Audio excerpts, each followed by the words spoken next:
Imagine living a life where no one, not their rudeness, not their lies, not even their disrespect, can shake your peace. Imagine walking through the chaos of the world with a calm so deep, people wonder if you know something they don't. You still hear the insults, you still see the drama, but it no longer enters your system. It touches you, but it doesn't move you. But let's be honest. How many times have you let one careless comment ruin your whole day? How many nights have you stared at the ceiling, replaying an argument, getting angry all over again even though the moment's long gone? Most people don't live in peace. They live in reaction. They don't own their emotions own them. One insult, one rejection, one unexpected look, and their entire energy shifts. Not because the world is that powerful, but because they never learned how to take that power back. But here's the truth. Stoicism taught centuries ago, and neuroscience confirms today. You can become emotionally untouchable. Not cold, not numb, but untouchable, like a mountain in a storm. The wind howls, the rain crashes, but the mountain doesn't move. That's the inner strength we're unlocking today. And once you've got it, you'll never be thrown off by what someone says. You'll never feel small because of someone else's mood. You'll never again be angry or bothered by anyone or anything. We're not just talking about staying calm. We're talking about complete emotional sovereignty, real stoic power, the kind Marcus Aurelius wrote about. Not just to look wise, but to survive the weight of an empire without losing his soul. So stay with me. What we're about to dive into will reshape how you see people, how you handle triggers, and most importantly, how you master you. And hey, if you appreciate what we're doing here, the clarity, the calm, the tools to live unshaken, there's just one small favor I'll ask. Hit the subscribe button. It's free. It helps more than you know, and it's the kind of support that keeps this content flowing. It's not them. It was never them.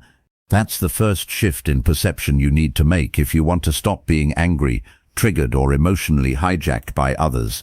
You think it's the way they spoke to you, the disrespect in their tone, the way they dismissed your effort or rolled their eyes, but that's just the surface. What really stings is what those moments awaken inside you.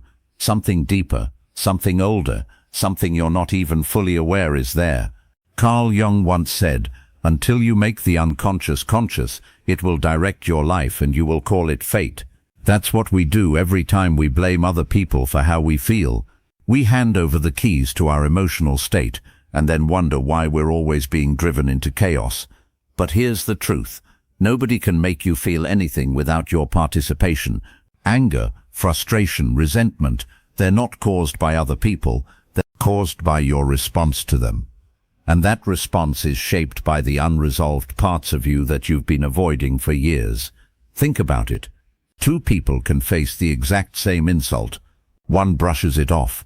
The other stews in it for days. The insult didn't change. The difference is what it meant inside. We're not reacting to what they said or did. We're reacting to what it touches in us.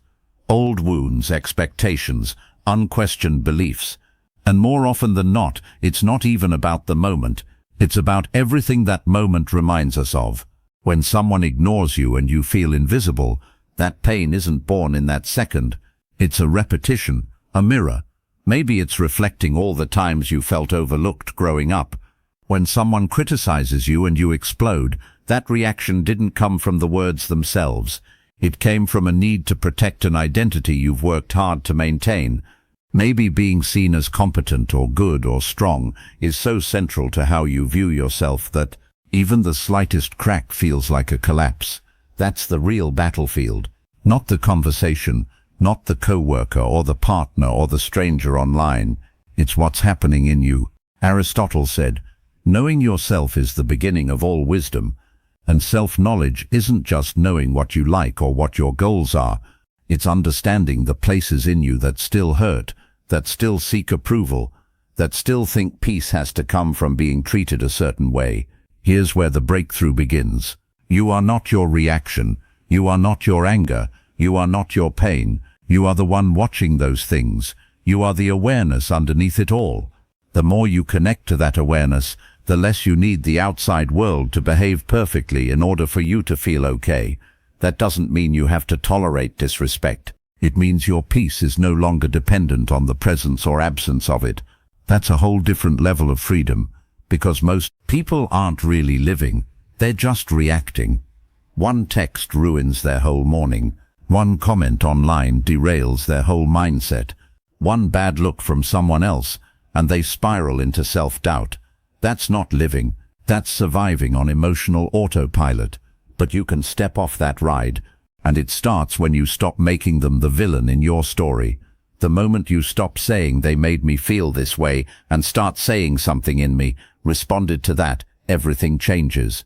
You take back your power. You begin to ask better questions. Not why are they like this, but why does this bother me so much? Not why are they so disrespectful, but what am I holding on to that makes me so reactive to this? That question, what am I holding on to, is where you'll find most of your answers. Plato once said, the first and best victory is to conquer self. And conquering the self isn't about suppressing your emotions. It's about understanding where they come from, deciding if they still serve you. It's about noticing when your pride wants to fight back, when your ego wants to be right, and choosing not to be led by that. This isn't passivity, it's power. It's the power to choose your response, to feel the rise of emotion and not let it run your next move. That kind of control isn't something you're born with. It's something you train like a muscle, like discipline, like presence. The people who trigger you the most, they're your greatest teachers, not because they're wise or kind or helpful, but because they show you exactly where you're still attached, where you're still raw, where you've built an identity that depends on others treating you a certain way to feel valid. And when you use those moments as mirrors, not battlefields, you grow. That's the difference between reacting and evolving. Socrates once said, let him who would move the world first move himself. And that movement doesn't start with changing your environment. It starts with watching yourself more clearly, becoming aware of the stories you tell when something doesn't go your way, the assumptions you make, the roles you play, the truths you hold on to without question. When you believe someone should treat you better, and they don't, that gap between expectation and reality becomes suffering. But when you accept that people will act based on who they are, not who you are, you stop tying your emotions to their behavior. You become unshakable because your peace is no longer reactive. It's rooted. You don't get offended as easily. You don't chase apologies. You don't need everyone to get you or agree with you or like you. You know who you are, and that knowing becomes your anchor. Even when the storm hits, even when someone disrespects you, even when life feels unfair because you've stopped trying to control things that were never yours to control.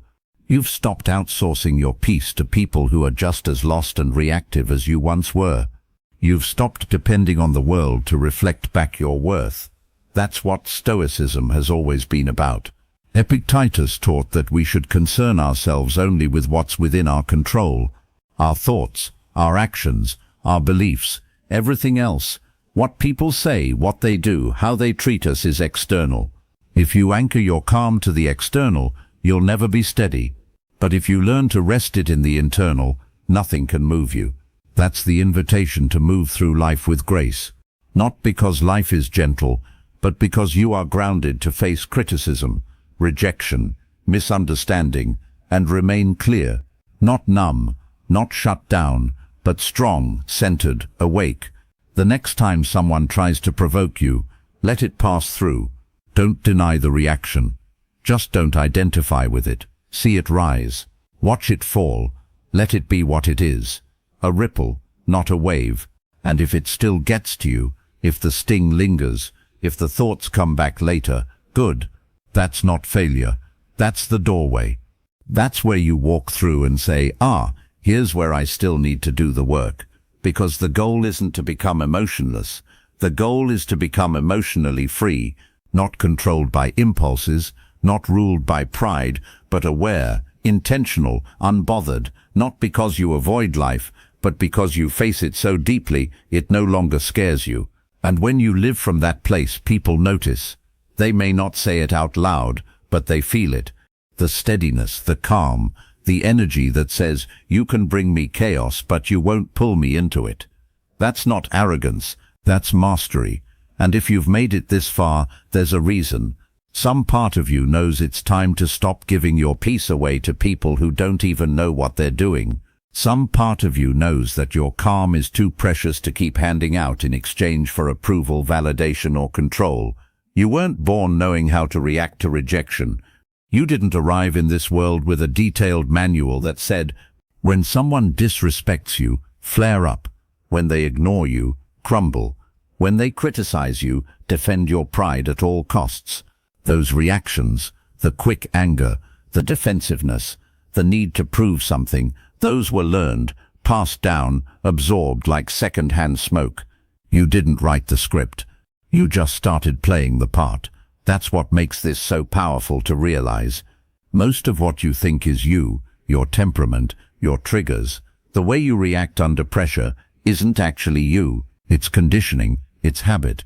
It's a script that started writing itself long before you were aware it was even happening. Somewhere along the way, maybe someone taught you directly or indirectly that being ignored means you don't matter, that being challenged means you have to fight, that being wrong means you're not enough.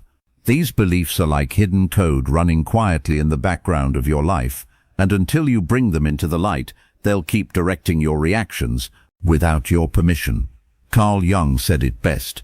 Until you make the unconscious conscious, it will direct your life, and you will call it fate. That means every emotional outburst, every sudden shutdown, every time you overthink something someone said, that's not fate, that's not your personality, that's programming. And programming can be rewritten. But you can't change a script you're not aware you're acting out. So the work begins by becoming the observer, not the actor. You notice, you pause, you step back just far enough to ask, what part of me is speaking right now? That question, when asked sincerely, opens the door to everything. Because the moment you feel triggered, the moment something or someone lights a fire in you, it's easy to believe that fire is righteous, that it's justified. But strong emotion doesn't always mean truth. Often it just means the script got activated. And when you keep playing out the same emotional loops over and over with different people and different situations, you start to notice something strange. The actors keep changing. But the storyline, it's always the same. That's the giveaway. It's never really about them, it's about what they awaken. And most people never take the time to trace the fire back to the spark. They don't question the reaction. They just assume it's valid because it feels real. But intensity doesn't equal accuracy. Just because you feel it deeply doesn't mean it's rooted in clarity. And when you start to unpack those reactions, what you'll often find underneath isn't strength, it's fear. Fear of being seen a certain way. Fear of not being heard. Fear of not being enough. The script says, if I'm criticized, I must defend. But what if you didn't? What if you simply listened, filtered, and chose your response, not from fear, but from presence? That's authorship. That's what it means to take the pen back. It doesn't mean you never feel anger or sadness or discomfort again.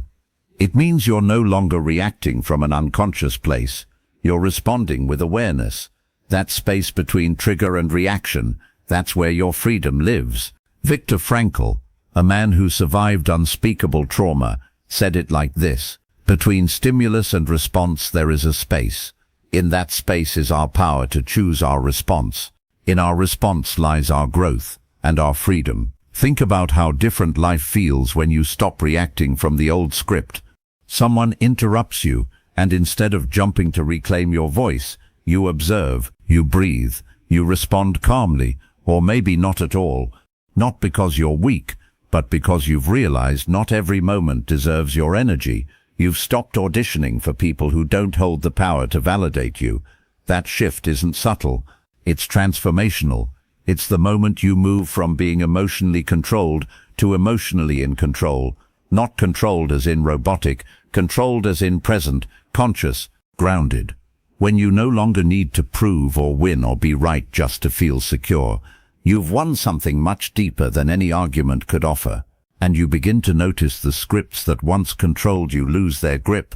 The need for approval fades. The fear of being misunderstood softens. The urge to match someone else's aggression with your own dissolves.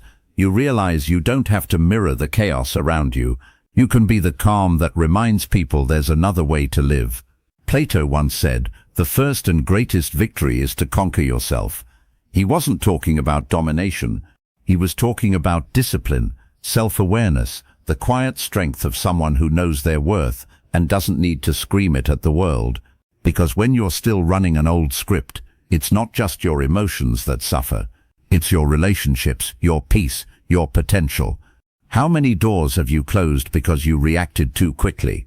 How many connections have you damaged because the old story said, "If they don't respect me immediately, cut them off"? That story might have protected you once, but now it's probably keeping you small. Taking authorship of your reactions means you're no longer a puppet of past pain. You start recognizing the patterns. You feel the heat rising, and instead of acting on it, you sit with it. You ask yourself, what would my highest self do here? And then you do that, even if it's hard, especially if it's hard.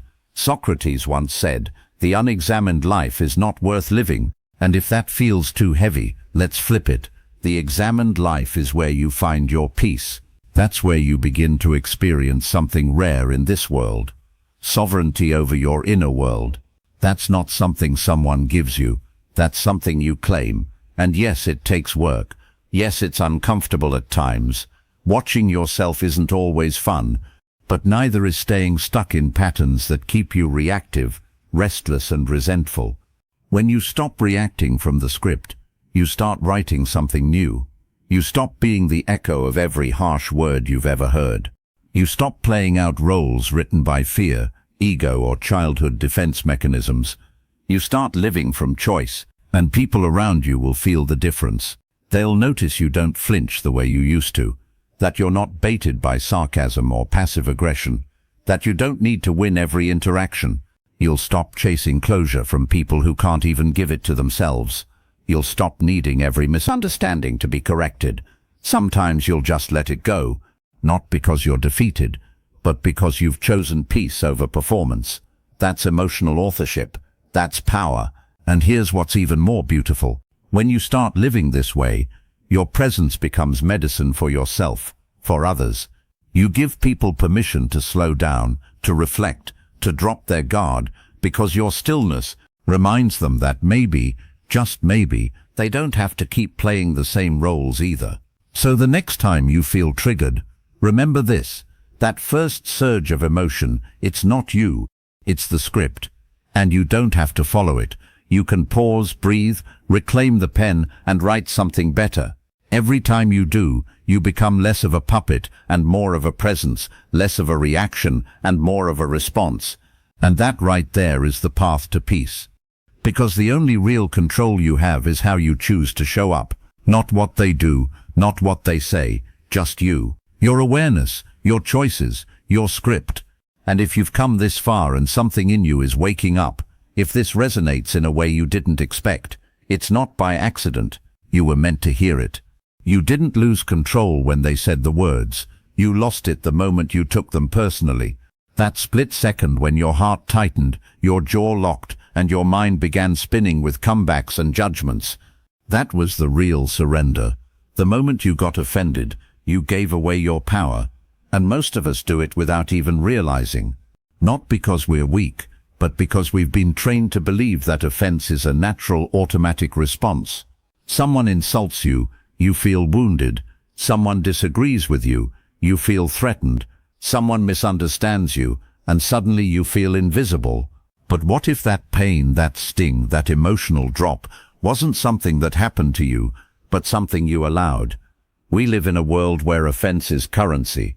It's how people bond, how they gain attention, how they define themselves by what makes them angry. But when everything offends you, you're no longer responding to reality. You're reacting to a fragile self-image, one that requires constant protection and reinforcement, and that's exhausting. Aristotle once said, "Anybody can become angry, that is easy, but to be angry with the right person to the right degree, at the right time, for the right purpose, and in the right way, is not within everybody's power." He was pointing to something most people overlook. Real emotional power isn't found in reaction. It's found in restraint, in discernment, in choosing what deserves your energy. Because here's the thing, offense is not objective. What hurts you might not even register for someone else. It's not the event, it's your interpretation. It's the story your mind tells the second something uncomfortable happens. They're disrespecting me. They don't value me. They're trying to hurt me. And once that narrative locks in, your nervous system reacts as if it's the truth. But offense isn't an alarm. It's a mirror. It reflects what parts of your identity are still fragile, still unhealed. That's where your real work lives. Not in silencing the world around you, but in strengthening the world within you. Because when your sense of worth depends on everyone treating you perfectly, you're always at risk. One sharp word, one misstep, and your peace disappears. What makes someone truly unbothered isn't numbness, it's clarity. It's knowing that your value doesn't rise or fall based on someone else's opinion. It's knowing that you don't need everyone to understand you. You don't need every comment to be kind. You don't even need to be agreed with. What you need is to stop volunteering your power to people who haven't earned it. That power isn't something they take. It's something you give.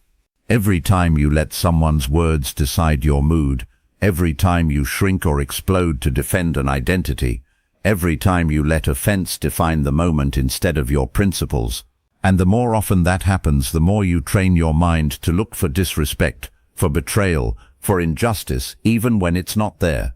Plato warned us long ago, we can easily forgive a child who is afraid of the dark. The real tragedy of life is when men are afraid of the light. And this is exactly that.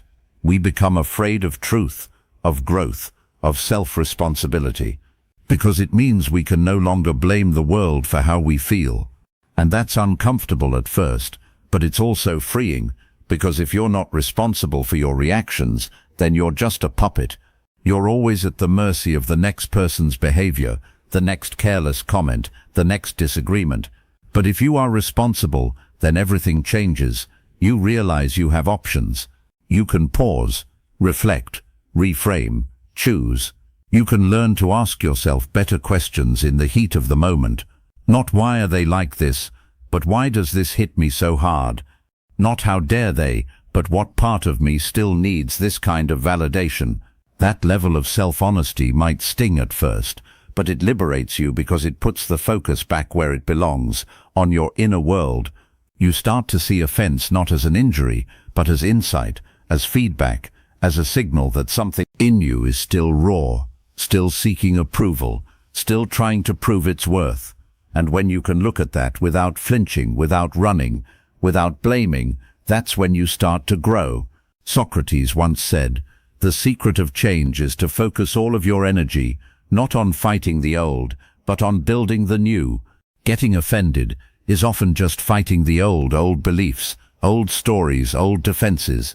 But when you stop feeding that loop, you can start building something stronger, a new default, one rooted in confidence, in composure, in quiet strength. You stop reacting from your wounds and start responding from your values.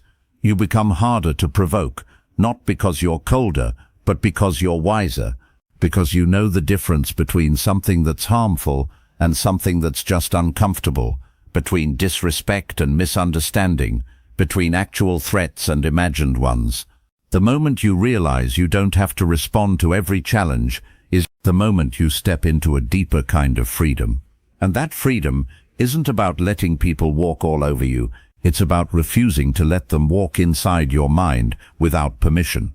Let's say someone insults you. You hear it, you feel it, but you don't react. You don't internalize it. You watch it like a passing car. It's there, you see it, but it doesn't hit you. That's not detachment, that's self-respect. You respect yourself enough not to let a few careless words rewrite your self-image. And when you operate from that place, your energy changes. You stop needing to prove yourself in every interaction. You stop getting sucked into pointless arguments. You stop throwing away your peace like it's cheap, and people feel it. They may not say it, but they sense the difference, that groundedness, that emotional weight, That quiet command that says, I'm not here to be triggered, I'm here to be free. Freedom, in this sense, isn't just about time or money or lifestyle. It's emotional sovereignty. It's knowing that you are the one in charge of how you feel. Not the world, not the crowd, not the algorithm, not the stranger in the comments. You. And yes, it's hard sometimes, especially when the insult feels personal, when it echoes something you already feared was true. That's when offense feels most justified. But it's also when the opportunity for growth is greatest, because it invites you to look inside and ask, is this something I believe about myself? If it is, work on it. If it's not, let it go. Either way, you win. Carl Jung said, everything that irritates us about others can lead us to an understanding of ourselves. That quote alone could change your life if you take it seriously, because it shifts the whole focus from blame to clarity, from defensiveness to depth, from being a victim of every interaction to becoming the master of your inner experience. That doesn't mean you won't feel things. You will. You're human. But feeling something doesn't mean you have to act on it. And that's where power lives.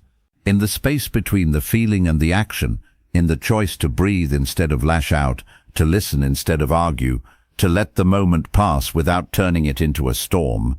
So the next time you feel the sting of offense rising, remember this is a fork in the road. You can give your power away, or you can keep it. You can replay the insult in your head all night, or you can see it for what it is, a passing thought from someone who may not even understand themselves. Because in the end, what offends you reveals more about you than it does about them. It points to the edges of your ego, the cracks in your confidence, the places you're still not fully at peace with who you are. And when you heal those places, the world stops being so loud, so hostile, so threatening. You start to move differently, speak differently, think differently. You don't walk into every room trying to protect yourself. You walk in already whole. It's about knowing you don't need to be offended to stand strong. And when you finally stop giving it away, that power becomes yours again, fully, quietly, permanently. When someone lashes out, mocks you, or treats you coldly for no clear reason, your first instinct might be to take it personally, to believe it's an attack, to feel like you did something wrong, or that you're somehow not enough. That's how we've been trained to think. If they're upset, it must be about us. If they're distant, we must have failed. But the truth, the deeper truth, is this. They're not attacking you. They're bleeding on you. That anger, that sarcasm, that sharp look, it's not a weapon aimed at your identity. It's a symptom of something unhealed in them. Pain has a way of leaking out. Sometimes it erupts, sometimes it furs silently, but it always shows up somewhere, and often it lands on the people closest by. You just happen to be standing there when it spilled over. Carl Jung once said, knowing your own darkness is the best method for dealing with the darkness of other people. What he meant is this: the more you understand your own wounds, your own emotional history, the easier it becomes to see that others aren't trying to hurt you. They're trying to survive themselves. And sometimes survival looks like silence. Sometimes it looks like control. Sometimes it looks like cruelty. But in almost every case, it's just pain in disguise. Think about how you behave when you're hurting. Do you always communicate clearly? Are you always patient, open, and kind when you're overwhelmed, scared, or grieving something privately? Probably not. That's not because you're a bad person. It's because pain narrows the mind. It turns the heart inward. It shuts down empathy. And that's what happens to others too. But here's where most people get stuck. They think recognizing someone else's pain means excusing their behavior. It doesn't. You can still set boundaries. You can still say this isn't okay. But you say it with clarity, not with confusion. You say it without tying their pain to your worth. Because when someone treats you with disrespect, the danger isn't just what they say or do. It's what your mind makes of it. The interpretation, the story that forms. They ignored me, so I must not be valuable. They yelled at me, so maybe I deserved it. These quiet conclusions are where the real damage lives. But when you remember that their behavior is about them, not you, something changes. You stop absorbing the energy. You stop replaying the moment on a loop. You don't carry it into your sleep, your relationships, your self-image. You see the pain for what it is, misplaced, misdirected, misunderstood, but not yours to carry. Socrates taught that people are not angry at you. They are angry at themselves for not being able to manage you. That's a humbling thought. What seems like an attack is often a reaction to their own lack of control, their own inner chaos. Your calm, your confidence, your silence, it reminds them of what they haven't resolved. And sometimes that's enough to trigger them. It's not your job to fix them, but it is your responsibility not to internalize it, because if you let their bleeding define you, you become a reflection of their wounds, not your truth. You start to react instead of respond. You match their tone. You mirror their dysfunction. And slowly, without noticing, you become part of the pain cycle too. But there's another path. One where you don't have to retaliate. One where you don't have to shrink. One where you simply stand in your strength and say, I see what this is, and it's not mine. That's not indifference. It's mastery. It's the kind of inner stillness that can only come when you realize your self-worth doesn't rise or fall with someone else's mood. Plato once wrote, "Be kind, for everyone you meet is fighting a hard battle."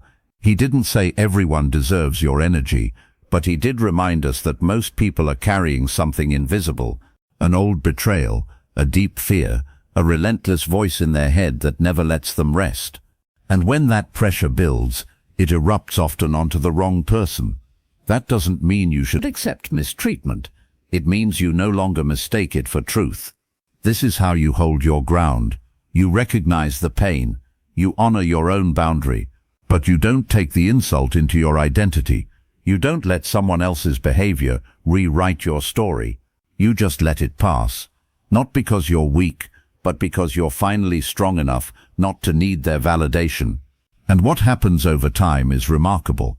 You start to see patterns that were invisible before. You notice how often people lash out after being hurt, how quickly coldness follows insecurity, how silence often masks fear of rejection. Suddenly, the behavior that once confused or wounded you becomes easier to interpret. You stop guessing what's wrong with you and start understanding what's unresolved in them. That shift is subtle, but it's everything.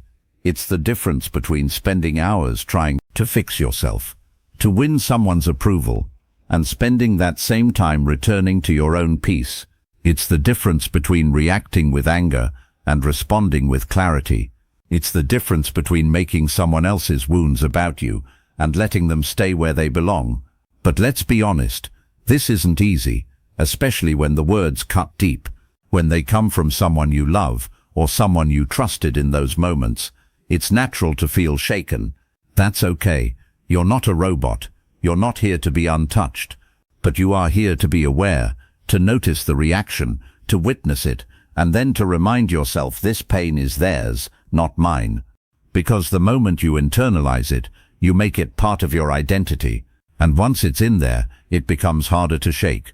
You carry it into the next interaction, the next relationship, the next version of yourself.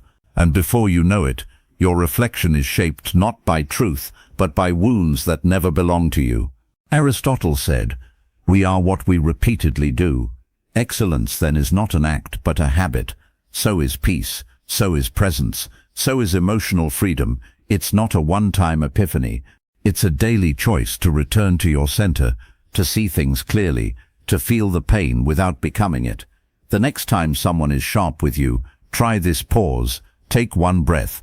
Then say silently, "This is their storm, not mine." You don't need to fix it. You don't need to understand it. You just need to know that it's not a reflection of you. And if that helps even once, if it saves your peace for one day, then it's worth it. Because the people who bleed on you, they may never know the impact of their words, but you do. And that awareness gives you something rare, the ability to stop the cycle, to end the transfer of pain, to feel what's happening around you without letting it redefine what's happening within you. So when the world gets loud and the comments get sharp and the people around you forget their own worth and try to project it onto you, stay rooted, not defensive, not dismissive, just steady. No one tells you this when you're young, but the deepest emotional pain you'll feel in life often won't come from what people do. It'll come from what you expected them to do, and they didn't. That sting you carry, the disappointment that lingers, the tension you replay in your head late at night. It's usually not about the words said or the silence that followed. It's about the invisible contract you were holding on to. The one that said, if I'm kind, they'll respect me. If I show up, they'll value me. If I'm honest, they'll never hurt me. But no one signed that contract except you. And when life doesn't follow your script, it feels like betrayal. But it's not betrayal. It's life being life. It's people being human. And it's you slowly learning that your expectations were never guarantees. They were silent demands that the world didn't agree to. Aristotle once said, hope is a waking dream, but unexamined expectations, they're more like sleeping traps. You walk into them blindly, thinking the world owes you something, thinking people will love you the way you love them, thinking fairness is a rule, not a hope. And when those expectations collapse, it doesn't just hurt. It breaks a version of reality you thought was secure. We don't often realize it, but most of our emotional suffering is self-authored. Not consciously, not with malice, but through the quiet, constant creation of inner contracts with our friends, our partners, our family, even with strangers. We walk through life believing if I do this, I should get that. But life doesn't work like a vending machine. You don't insert kindness and always get appreciation. You don't give your best and automatically receive fairness. People don't play by rules they never knew they were part of, and that's where the pain comes from. When someone forgets to acknowledge your effort, it cuts. Not because of the act itself, but because of what you expected in return. When you open up to someone and they pull away, it burns. Not because sharing was wrong, but because you assumed they'd hold space for you. We don't just get hurt by what happens. We get hurt by what we thought should happen instead. Carl Jung said, the most terrifying thing is to accept oneself completely.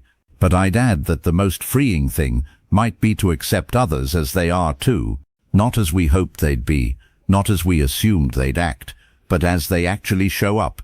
Because when you stop expecting people to behave like versions of themselves you created in your mind, you finally let reality breathe. And with that breath comes peace. This doesn't mean giving up on standards. It doesn't mean settling or tolerating harm. It means learning the difference between a value and an expectation. A value is how you choose to live. An expectation is how you believe others should live in response. One gives you power. The other slowly drains it. Plato once said, wise men speak because they have something to say. Fools because they have to say something. In a similar way, wise people give because it's who they are, not because they're trying to force an outcome. When you remove the hidden strings from your actions, you start doing things from love, not leverage. That's rare, and that's powerful. Think of how often you felt let down by someone who didn't even know they were on a stage reading from a script you wrote in your head. You thought they should know better. They should have said something. They should have shown up. But maybe they weren't trying to hurt you. Maybe they were just being themselves, imperfect, unaware, or operating from their own unspoken scripts. And maybe the real pain wasn't from what they did, but from what you expected them to do and never questioned until it was too late. Socrates reminded us, the only true wisdom is in knowing you know nothing. That includes knowing how someone should respond or what someone should feel. The truth is we barely understand ourselves fully. So expecting others to meet us exactly where we think they should, at the exact emotional level we hoped for, that's setting yourself up to suffer. What if you started giving without needing something in return? What if you loved people for who they are, not who you hope they'll become? What if you let kindness be your baseline, not your bargaining chip? That's not weakness, that's emotional freedom. Because the moment you let go of the emotional contracts, those silent agreements where you believed your effort should guarantee you something, you start seeing people and situations more clearly. You respond based on values, not resentments. You stop punishing people for failing to fulfill roles they never auditioned for. It's not easy at first. The ego loves to keep score. I did this. Why didn't they do that? But the soul doesn't play that game. The soul gives. The soul forgives. The soul moves on, not to avoid pain, but because it knows clinging to invisible contracts only leads to bitterness. And that bitterness, it's like drinking poison and waiting for someone else to feel it. Let it go. Write a new kind of contract, one that only involves you. One that says, I will speak honestly, I will show up fully, I will act with integrity, not because I expect a return, but because that's who I've chosen to be. That's where real strength begins. That's where you stop being controlled by disappointment. Because disappointment doesn't come from others, it comes from your story about them. Carl Jung also said, everything that irritates us about others can lead us to an understanding of ourselves. And what irritates us most when people don't act how we imagined, when reality doesn't match the emotional contract we were secretly holding, but instead of using that as fuel for frustration, use it as fuel for growth. Ask, what was I expecting? Why did I expect that? Was that fair? Sometimes it's not about lowering your expectations. It's about letting go of the hidden ones, the ones you never voiced, the ones you didn't even know were running the show. Once those are gone, something beautiful takes their place. Gratitude. You start to appreciate people for what they do bring, not just what they don't. You begin to see life not as something that owes you a return on every investment, but as something rich in unpredictability. And oddly enough, when you stop expecting so much from others, they often show up more sincerely because there's no pressure, no scorekeeping, no silent weight they can feel but can't understand. You're just free. And if you've ever wondered why life feels so heavy sometimes, it's not always because of what's happening. It's often because of what you expected to happen and now have to let go of. Most of the pain you carry isn't from what the world does to you. It's from who you think you have to be in it. The person you believe you are, or more accurately, the person you think you're supposed to be, is often the very reason you feel offended, rejected, or overwhelmed. That identity, the image you've been shaping and protecting for years, isn't just how you see yourself. It's a contract your ego wrote behind your back, full of terms that you never consciously agreed to, yet follow every single day. It says things like, if I'm smart, I can't be wrong. If I'm kind, people must treat me gently. If I'm successful, everyone should respect me. These rules seem invisible, but you feel them. Every time someone touches a nerve, every time someone questions you, interrupts you, underestimates you, or doesn't see you the way you see yourself, something inside tightens. And it's not just discomfort, it's fear. Fear that this identity you've built is being challenged. And if that identity breaks, you're left wondering what's underneath. Plato once said, the first and best victory is to conquer self. But how do you conquer something you don't fully understand? Most people don't realize that the image they're defending isn't who they truly are. It's a mask, a performance, a structure of beliefs built on experience, repetition, and the need to survive emotionally. It's not evil, it's not wrong, but it's fragile. And that's the problem. You suffer every time the world doesn't match your inner script. If someone calls you lazy and you see yourself as hardworking, the sting isn't in their words, it's in the clash. If someone ignores you and you pride yourself on being important, the pain isn't in the silence, it's in what it says about your value. Your identity resists anything that contradicts its narrative. And when it resists, it creates conflict. Inside first, then outside. Carl Jung said, we cannot change anything unless we accept it. And that includes the self. But acceptance doesn't mean passivity. It means recognizing the parts of you that are built on fear, approval, and pressure, and being willing to let them soften, being willing to question them. Because when you ask, who am I really? Most people respond with roles, titles, labels. I'm a good person. I'm a leader. I'm not someone who gets disrespected. But these identities are often built defensively, not to express who we are, but to avoid who we fear being. So we hold tightly to them. And the tighter we hold, the more easily we break. What if your identity contract didn't need to be defended? What if you didn't need to be seen as right all the time, or strong all the time, or unbothered all the time? What if you could just be without explanation, without apology, without the mental gymnastics of proving who you are? Socrates reminded us, the unexamined life is not worth living. And when you stop to really examine your emotional patterns, what you often find is that pain follows protection. The more you protect an identity, the more vulnerable you become to anything that threatens it. That's not confidence, that's prison, because then your peace depends on how others see you, how they speak to you, whether they get you or not. But freedom is knowing who you are at your core beyond the job, the compliments, the reputation. It's being secure in your character even when someone else questions your behavior. It's being rooted in your values even when someone misunderstands your actions. It's the quiet knowing that you don't have to be seen as perfect to be whole. Aristotle believed that knowing yourself is the beginning of all wisdom. But knowing yourself means more than just being aware of your preferences or goals. It means being willing to dismantle the identity you've built if it's keeping you from peace. It means asking, is this version of me helping me grow or just keeping me safe? Safe from judgment, safe from rejection, safe from ever having to admit you're still learning, still evolving, still unfinished. And when you let go of the identity contract, something surprising happens. You become less reactive. You stop seeing every disagreement as a personal attack. You stop needing every interaction to affirm who you are. You don't need to correct every misunderstanding. You don't need to chase every lost perception. You can let people think what they think because you know who you are, and that knowing doesn't need defending. But here's the paradox. The ego convinces you that defending your image is strength, that being seen as certain, unshakable, and always composed is the goal. But real strength is humility. It's being able to say, yes, I used to believe that, I've changed, or maybe I was wrong, or I don't need to convince you. That's not weakness, that's power. Because now your identity isn't rigid, it's alive, it breathes, it adapts, it evolves, and it doesn't collapse every time someone pushes back.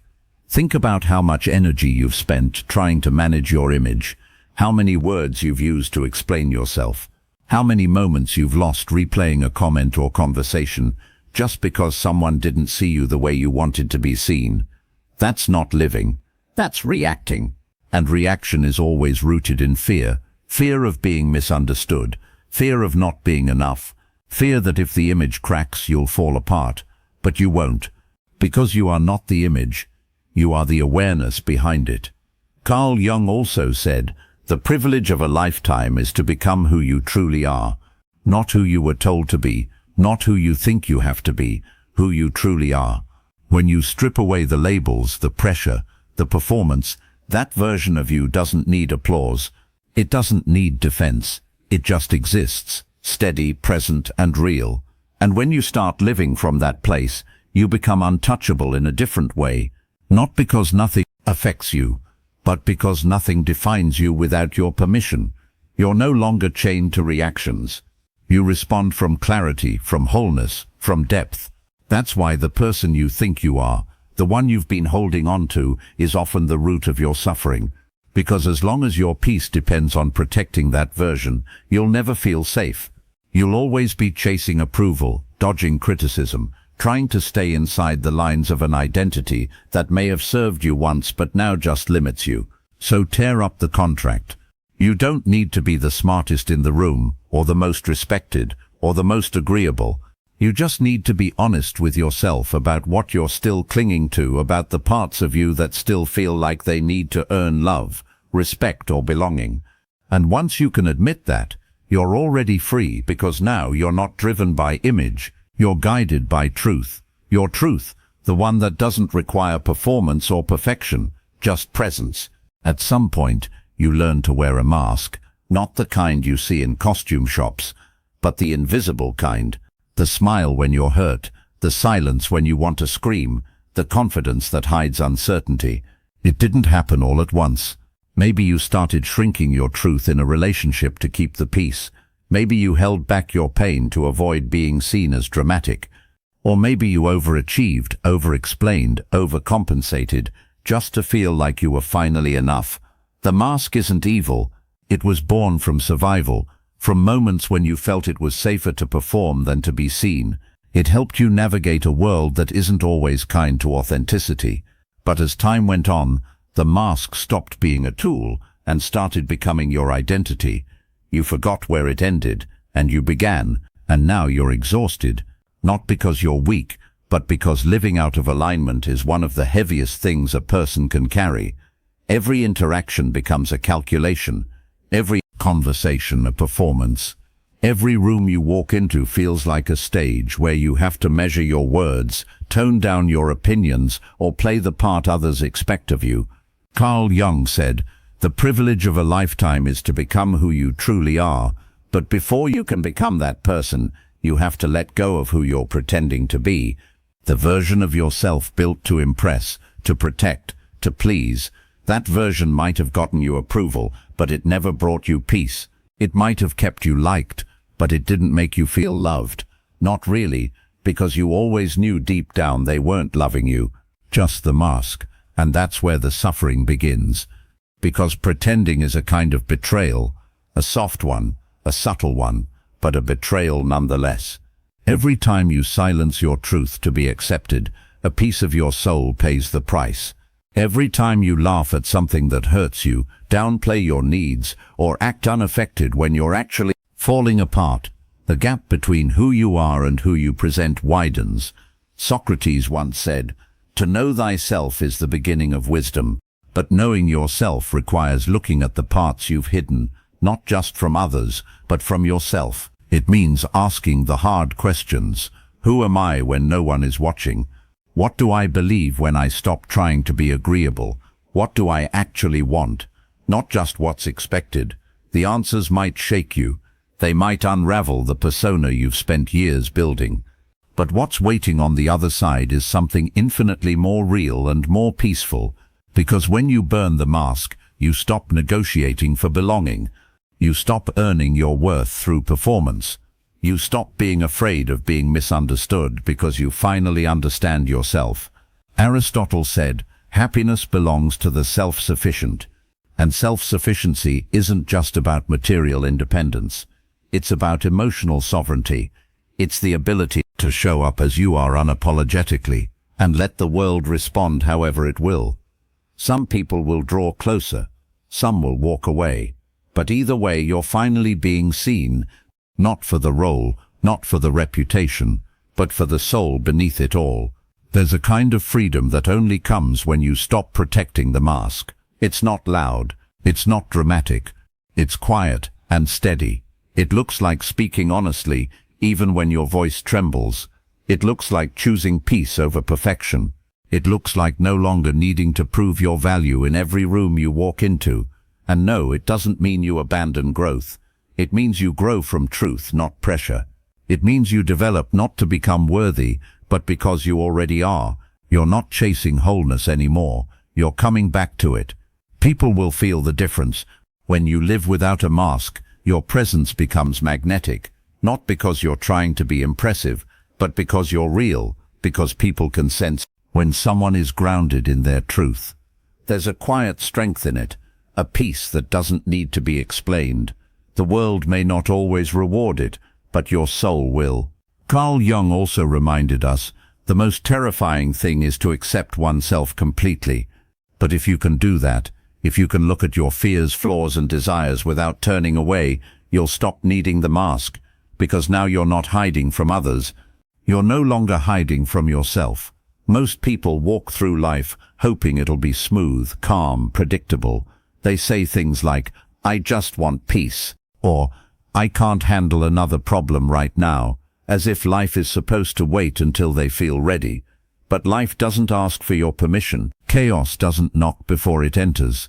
The question is never if it'll arrive, it's how you'll handle it when it does. That's the difference between being reactive and being ready. Emotional resilience isn't built in peaceful moments. It's built before the storm in silence, through something the Stoics called premeditatio malorum, the premeditation of evils. The idea was simple but powerful. Visualize what could go wrong before it does so. You're not blindsided by it. Not to create fear, not to attract suffering, but to rehearse your response, to train your mind for impact before impact hits. Most people don't do this. They walk around with unspoken assumptions. Today will go well, people will be respectful, nothing will go wrong. So when someone's rude, when a plan falls apart, when emotions run high, they collapse. Not because the situation was unbearable, but because they never mentally prepared for it. And what you don't prepare for will own you. Imagine starting your day with just 2 minutes of premeditation. You pause and think, today I might be ignored, someone might disappoint me, I might feel triggered. And then you mentally walk through those scenarios, not with panic, but with calm. You see the person rolling their eyes. You feel the tension rise, and instead of reacting, you breathe. You choose silence. You picture yourself grounded. What you're doing in that moment is building muscle, not physical muscle, but emotional muscle. And like all muscle, it only grows through resistance. The Stoics weren't pessimists. They weren't obsessed with pain. They were wise enough to know that the best way to stay calm is to expect the heat and rehearse staying cool inside it. Aristotle said, we become just by doing just acts, temperate by doing temperate acts, brave by doing brave acts. But how do you start acting brave if you've never practiced it in your mind? The brain doesn't know the difference between imagination and reality. Athletes use mental rehearsal, so do performers, soldiers, surgeons. Why not you? When you rehearse chaos before it finds you, you shift from being emotionally fragile to emotionally prepared. You no longer rely on circumstances to keep you balanced. You rely on training, and that training is simple. Visualize the hard thing, and visualize yourself moving through it with grace. Think about how powerful that is. Someone interrupts you in a meeting. In the past, your heart would have jumped. Your pride would have snapped back. But now, you've seen this before. In your mind, you've trained for this. So you pause, you breathe, you let the moment pass without letting it control you. That pause, that's the product of rehearsal. Carl Jung said, until you make the unconscious conscious, it will direct your life, and you will call it fate. Mental premeditation is how you make the unconscious conscious. You shine light on the situations that usually trigger you and say, I see you coming. And because you've already practiced your piece, you don't have to build it in the middle of the storm. This isn't about becoming paranoid. It's about becoming prepared. Life will bring discomfort. That's not a flaw in the system. It's part of the design. People will misunderstand you. Delays will happen. People you love will disappoint you. If you expect smoothness, every bump feels like an attack. But if you've rehearsed the bumps, you glide over them. Not because they don't hurt, but because they don't surprise you. Socrates once said, the secret of change is to focus all of your energy not on fighting the old, but on building the new. Rehearsing chaos isn't about obsessing over the past. It's about building new wiring in your mind. So when tension comes, you don't default to panic or blame. You default to stillness. You become like a ship that doesn't sink when the waves hit. Not because it never encountered a storm, but because it was built for it. That's what you're doing every time you mentally walk through a difficult moment and train your reaction not to be perfect, but to be present. Not to control the world, but to stay in control of yourself. And here's what happens when you live this way. The world stops feeling so threatening. Not because it changes, but because you change. You stop fearing people's opinions, because you've already rehearsed, not needing them. You stop dreading tough conversations, because you've already imagined staying grounded through them. You stop reacting to every inconvenience like it's personal, because you've trained your mind to see it as a test, not an attack. Peace is a practice. Strength is a rehearsal. You don't become calm by accident. You become calm by choice made over and over again in your thoughts before the moment arrives. So start small each morning. Ask yourself, what could challenge me today? Who might frustrate me? What could go wrong? And then see yourself responding not with anger or fear, but with awareness. Breathe into it. Don't run from the scenario. Meet it with your mind. That's your mental gym. That's where resilience is born. It's not the pain that breaks you. It's the fact that you didn't see it coming. The betrayal, the silence, the shift in someone's energy. The moment it hits, your chest tightens. Not just from the sting of it, but from the shock. How could they do this? Why now? Where did this come from? That's the real wound. The pain is sharp, yes, but the surprise is what makes it unbearable. You expected something else. That's why it hurts. You assumed loyalty would be returned, that your effort would be seen, that someone would treat you the way you would have treated them. And when they didn't, it shattered not just the moment, but your belief in how things were supposed to go. It wasn't just heartbreak. It was the disruption of your inner world. We don't suffer most from injury. We suffer from disorientation. Aristotle once said, "The aim of the wise is not to secure pleasure, but to avoid pain." But even the wise cannot avoid all pain. What they do avoid is being shocked by it, because they expect it. Not in a cynical way, but in a prepared way. They rehearse the possibility. They leave space for life to be unpredictable, for people to be imperfect, and in that space, they cushion themselves from collapse. The moment you think the world owes you consistency, you've set yourself up to be knocked off center. You might not realize it, but you're carrying expectations around like invisible glass towers. You build them without warning. You stack them on people, on plans, on circumstances. And when life bumps into them, and it always does, they crash. And you call it pain. But it wasn't the bump, it was the blindness. You didn't think it could happen, that they could change, that life could turn left so quickly, and so you crumble. Not because you're weak, but because surprise feels like betrayal. And betrayal, even when unintentional, shakes the foundation. Carl Jung said, "What you resist persists," and we resist acknowledging that people are unpredictable, that outcomes can shift, that tomorrow is not promised. So we cling to how we think things should unfold, and when they don't, we interpret the change as suffering. But what if you stopped expecting smoothness? What if instead you built your internal world with enough flexibility to absorb the impact? That doesn't mean living in fear. It means walking into life with open eyes, seeing things clearly, preparing your mind not for disaster but for reality. The Stoics understood this. They practiced premeditatio malorum, the premeditation of adversity. They would wake up and ask themselves, who might upset me today? What hardship could I face? Not because they were pessimists, but because they knew that pain is inevitable. But being shocked by it is optional. It's the difference between being hit and being hit off guard. You've felt this before. The moment you were criticized out of nowhere, the breakup you didn't expect, the job you thought was secure, that suddenly vanished.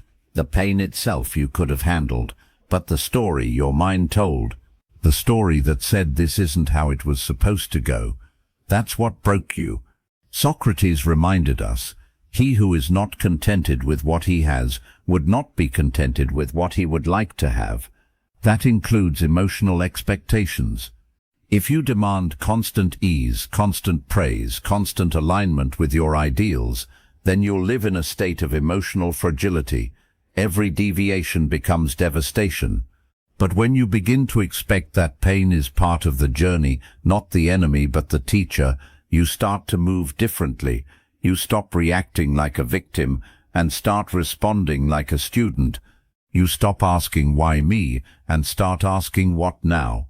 The surprise fades, the shock softens, and what remains is clarity. That clarity says yes, it hurts, but no, I'm not broken. It says, I didn't see this coming, but I was ready anyway. That's a powerful place to live from. It's not about anticipating every event. You can't. Life will always hold surprises, but it is about shifting your relationship to those surprises. Learning not to build your identity around what you expect, but around how you adapt. When someone lets you down, it doesn't shake your foundation because you never built it on them in the first place. When plans fall through, you adjust because you never believed control was your security. When life turns suddenly, you pause because your strength comes from response, not prediction. This mindset won't eliminate pain, but it will eliminate the extra pain, the confusion, the disbelief, the spiraling.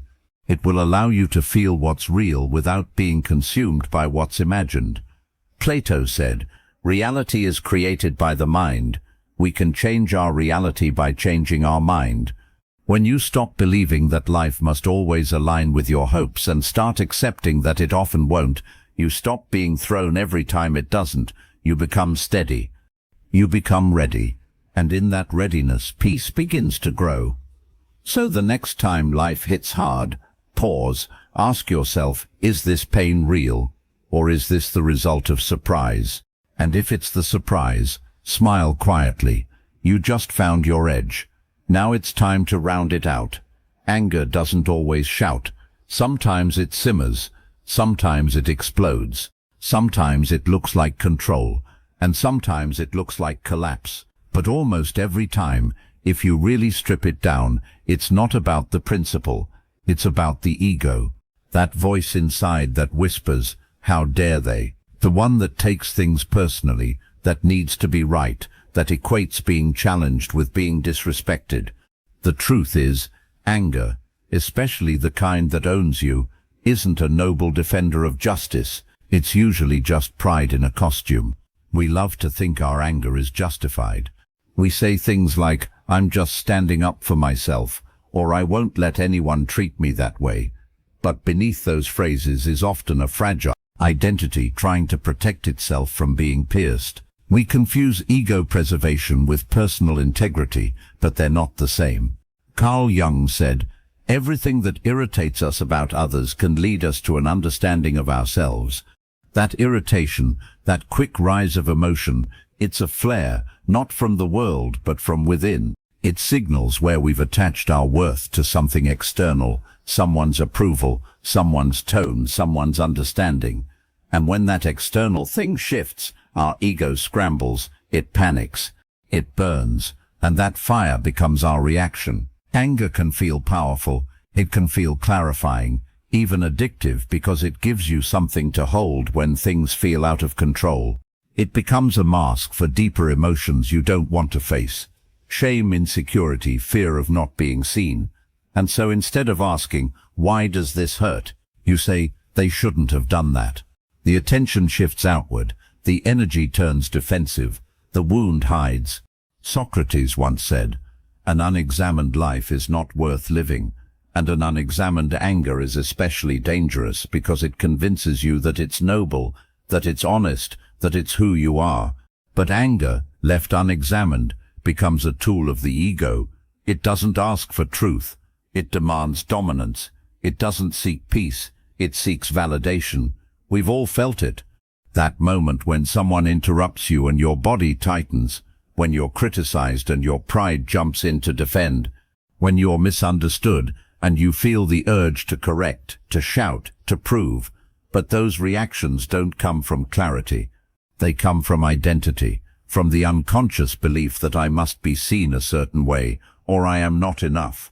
Aristotle said, "Anybody can become angry, that is easy. But to be angry with the right person to the right degree at the right time for the right purpose and in the right way, that is not easy." That kind of anger is rare because most people don't pause to check the source. They just let it spill onto loved ones, onto strangers, onto themselves, and then they live in the aftermath. Apologies, guilt, distance, regret. But what if you did pause? What if in that heated moment, instead of speaking from fire, you asked yourself, what part of me feels threatened right now? That question softens the edges. It brings light to the ego's grip. And once you see it, you're not held hostage by it anymore. The ego thrives in silence. In your silence, it grows when you don't examine your reactions, when you confuse volume with truth, when you let pride speak louder than presence. But when you bring awareness into the heat, the ego shrinks, not instantly but steadily. This isn't about becoming emotionless. It's about becoming conscious, so that your anger doesn't destroy what you're trying to protect, so that you stop fighting for your identity and start living from your essence. There's a difference. One is reactive, defensive, exhausting. The other is calm, grounded, free. Plato said, "Wise men speak because they have something to say, fools because they have to say something." When anger rules you, you have to say something. You feel compelled to defend, to prove, to explain. But when you're grounded in truth, you can speak only when it serves peace. You can stay silent, not out of weakness, but out of power. And here's the paradox. The less you act from ego, the more people feel your strength.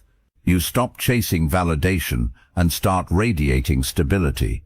You stop needing to win arguments and start owning your energy. People feel safer around you, not because you're passive, but because you're not explosive, because your calm is real. So when anger comes, and it will, don't fight it, don't shame it, just slow it down, peel it back.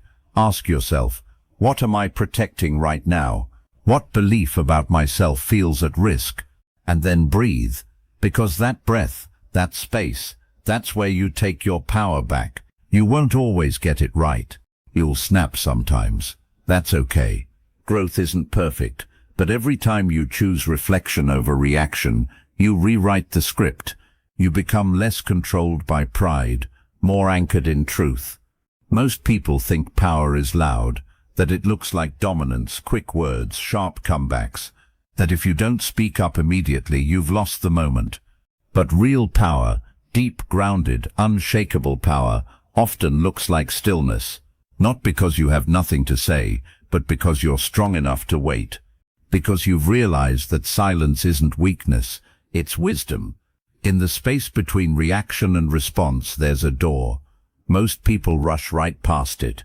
Something gets said, emotions rise, and the mouth opens before the mind catches up. But when you pause, when you say nothing and feel everything, you enter that door. That's where awareness lives. That's where you stop being driven by emotion and start observing it. Carl Jung once said, "Until you make the unconscious conscious, it will direct your life, and you will call it fate." The sacred pause is how you begin making the unconscious conscious. It's how you step outside the automatic programming, the defensiveness, the insecurity, the ego, and ask, what's really going on in me right now? That one breath, that one beat of silence tells you more than 1,000 words ever could. It shows you where your wounds are, where your triggers live, where your values begin and your pride ends. It reveals whether you're about to speak from clarity or from fear, whether what you're about to say is helpful or just habitual. We live in a culture that idolizes speed, quick replies, instant opinions, but wisdom doesn't rush, truth doesn't shout. And the people who've mastered themselves the most aren't the ones with the best arguments. They're the ones who can hold silence without needing to fill it. Aristotle said, "Knowing yourself is the beginning of all wisdom." Self-knowledge doesn't arrive in the middle of an emotional storm. It comes in the stillness, in the pause, in the choice not to lash out just because something stung. When you feel everything without reacting to all of it, you gain access to something most people never touch: discernment. You learn the difference between pain and truth, between urgency and importance, between what needs to be said now and what's better left unspoken. Sometimes the most powerful thing you can do is not defend yourself, not because you're surrendering, but because you no longer need every moment to prove something. You're not building your identity on reactions anymore. You've outgrown that. You'd rather be at peace than be right. You'd rather be aligned than be loud. Socrates reminded us the greatest way to live with honor in this world is to be what we pretend to be. And most of us pretend to be strong. But strength isn't in dominance, it's in discipline, in the ability to hold your energy, to observe the chaos without becoming it, To stay grounded, even when your emotions beg you to speak. This doesn't mean you suppress how you feel. It means you feel more, not less. You feel deeper. Because when you don't rush to react, you finally hear the full message your emotions are trying to send. You realize that the anger is protecting something vulnerable, that the sadness isn't weakness, it's longing, that the anxiety is pointing to where you still seek control, and you can sit with all of it without judgment. This is emotional sovereignty, the ability to respond from awareness rather than react from conditioning. And the beautiful part, that pause grows stronger every time you choose it. Every moment you decide to wait, to breathe, to feel without responding, you're strengthening a muscle. You're retraining your nervous system. You're becoming a calmer, more powerful version of yourself, one who can weather storms, not because they don't hurt, but because you're no longer swept away by every wave. Plato said, "Wise men speak because they have something to say, fools because they have to say something." The sacred pause gives you time to discover which one you're about to be, and if you wait long enough, if you let the emotion pass through fully, you'll notice something remarkable. What felt like urgency often fades. What felt like injustice often softens. What felt like an emergency often turns out to be just another test of your presence. Saying nothing doesn't mean you do nothing. It means you choose what comes next rather than letting emotion choose for you. That's real freedom. That's what separates those who are owned by their reactions from those who own their responses. So the next time your emotions rise, pause, say nothing, feel everything. Let the moment show you who you really are, underneath the impulse. Let it teach you about your patterns, your growth, your inner landscape. Let the silence speak louder than your ego, because your true power doesn't come from what you say, it comes from what you don't need to say. It's easy to point the finger outward, to say they disrespected you, they triggered you, they made you feel small. The mind does it so quickly, so naturally. Someone rolls their eyes, interrupts you, forgets to include you, and instantly the blame lands outside. But what if the discomfort you feel in those moments doesn't actually come from them? What if the mirror isn't facing outward at all? What if it's turned inward? What if the reflection you're reacting to is your own? It's not them, it's what they awakened in you. Carl Jung said, "Everything that irritates us about others can lead us to an understanding of ourselves." That irritation, that tightness in your chest, that heat behind your eyes, it's a flare, not a weapon, not an attack. A flare pointing you toward an unhealed part of yourself. And if you're willing to look, really look, you'll see it's not the other person you're at war with. It's the story you've been telling yourself for years. The story that says you have to be liked to be worthy, that you must always be right to be respected, that if someone doesn't choose you, there must be something wrong with you. These stories live deep, and they sit silently until someone, usually unintentionally, bumps into them. When that happens, it's not their behavior alone that hurts. It's the echo of the wound inside. That's why the same situation can make one person explode and another stay calm. It's not the moment. It's the meaning, the filter, the history underneath. Think about it. You're ignored in a conversation. One part of you brushes it off. Another part spirals. Why? Because being ignored might not just feel rude. It might remind you of something older. A moment where you felt invisible as a child. A time when your voice didn't matter. The pain isn't new. It's been waiting. And the other person just held up the mirror. But most people don't pause long enough to see that. They react. They point. They push away the discomfort instead of pulling it closer and asking, why does this moment feel so sharp? The world becomes a minefield full of potential threats, when in truth, the only thing that's being threatened is an idea you've wrapped around your identity. Aristotle said, "Knowing yourself is the beginning of all wisdom, but self-knowledge isn't always pleasant. It asks you to stop blaming and start investigating. It requires the courage to say, it's not just what they did, it's what it touched in me. That shift is hard, but it's the doorway, because once you take responsibility for your reaction, you regain power. Not power over others, power over yourself. You stop being controlled by every glance, every tone, every offhand comment. You see the trigger, you feel the pain, but now, instead of projecting it outward, you trace it inward, and that tracing leads you somewhere real. You may find an old belief that no longer serves you, or a part of yourself you've been neglecting, or a version of you that still feels 10 years old and unworthy, and suddenly the moment that looked like rejection becomes an invitation to heal, not just defend. Socrates once said, the shortest and surest way to live with honor in the world is to be in reality what we would appear to be. And in reality, we are not as calm as we pretend to be, not as healed, not as unfazed. The mirror moments, the ones that provoke us, reveal where the work is still unfinished, and that's not failure, that's guidance. You don't need to be ashamed of your reactions, you just need to be curious about them, to sit with them long enough to ask, what part of me still believes this? Because once you see it, really see it, you can begin to choose differently. The next time someone disrespects you, pause, ask, what belief about myself is being activated right now? The next time someone leaves you out, ask, why does this make me feel abandoned? You'll start to notice a pattern. You'll stop reacting to the person and start responding to the pain. And that's when healing begins. Because when you realize that the mirror is inside, you stop needing the world to fix itself for you to be okay. You stop demanding perfect behavior from imperfect people just so you can feel whole.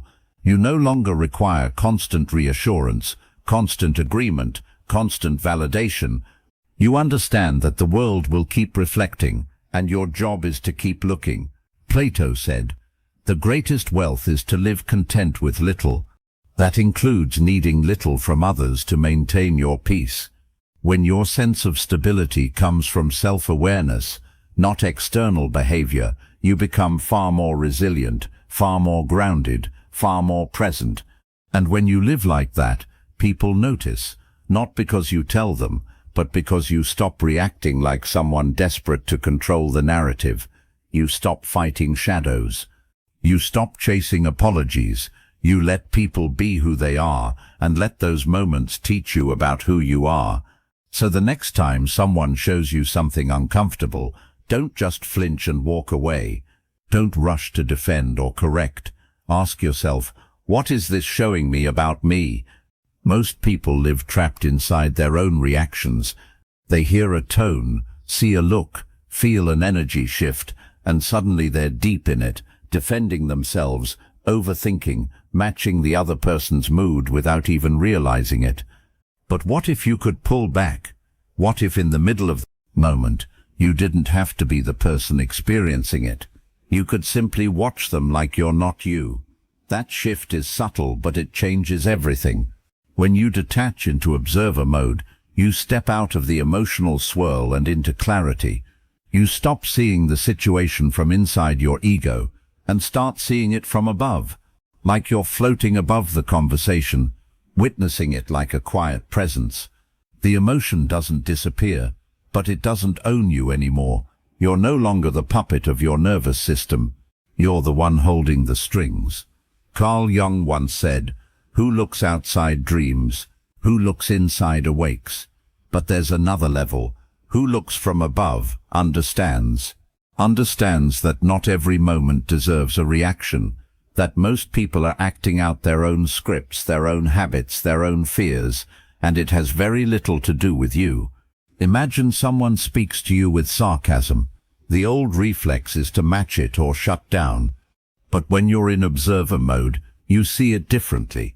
You see their posture, their face, their tone, and instead of making it about you, you wonder what they might be carrying.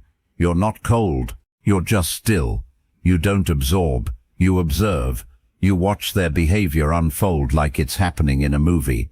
and you realize you don't have to get pulled into their storm. That's presence. Socrates once said, "He who is not a good servant will not be a good master." And before you can master anything external, relationships, communication, energy, you have to learn to serve your own mind, to step back from it, to notice when it's trying to pull you into a narrative that doesn't serve you. Observer mode isn't avoidance, it's leadership. It's saying, I choose awareness over reactivity. The moment you watch instead of react, you regain your freedom.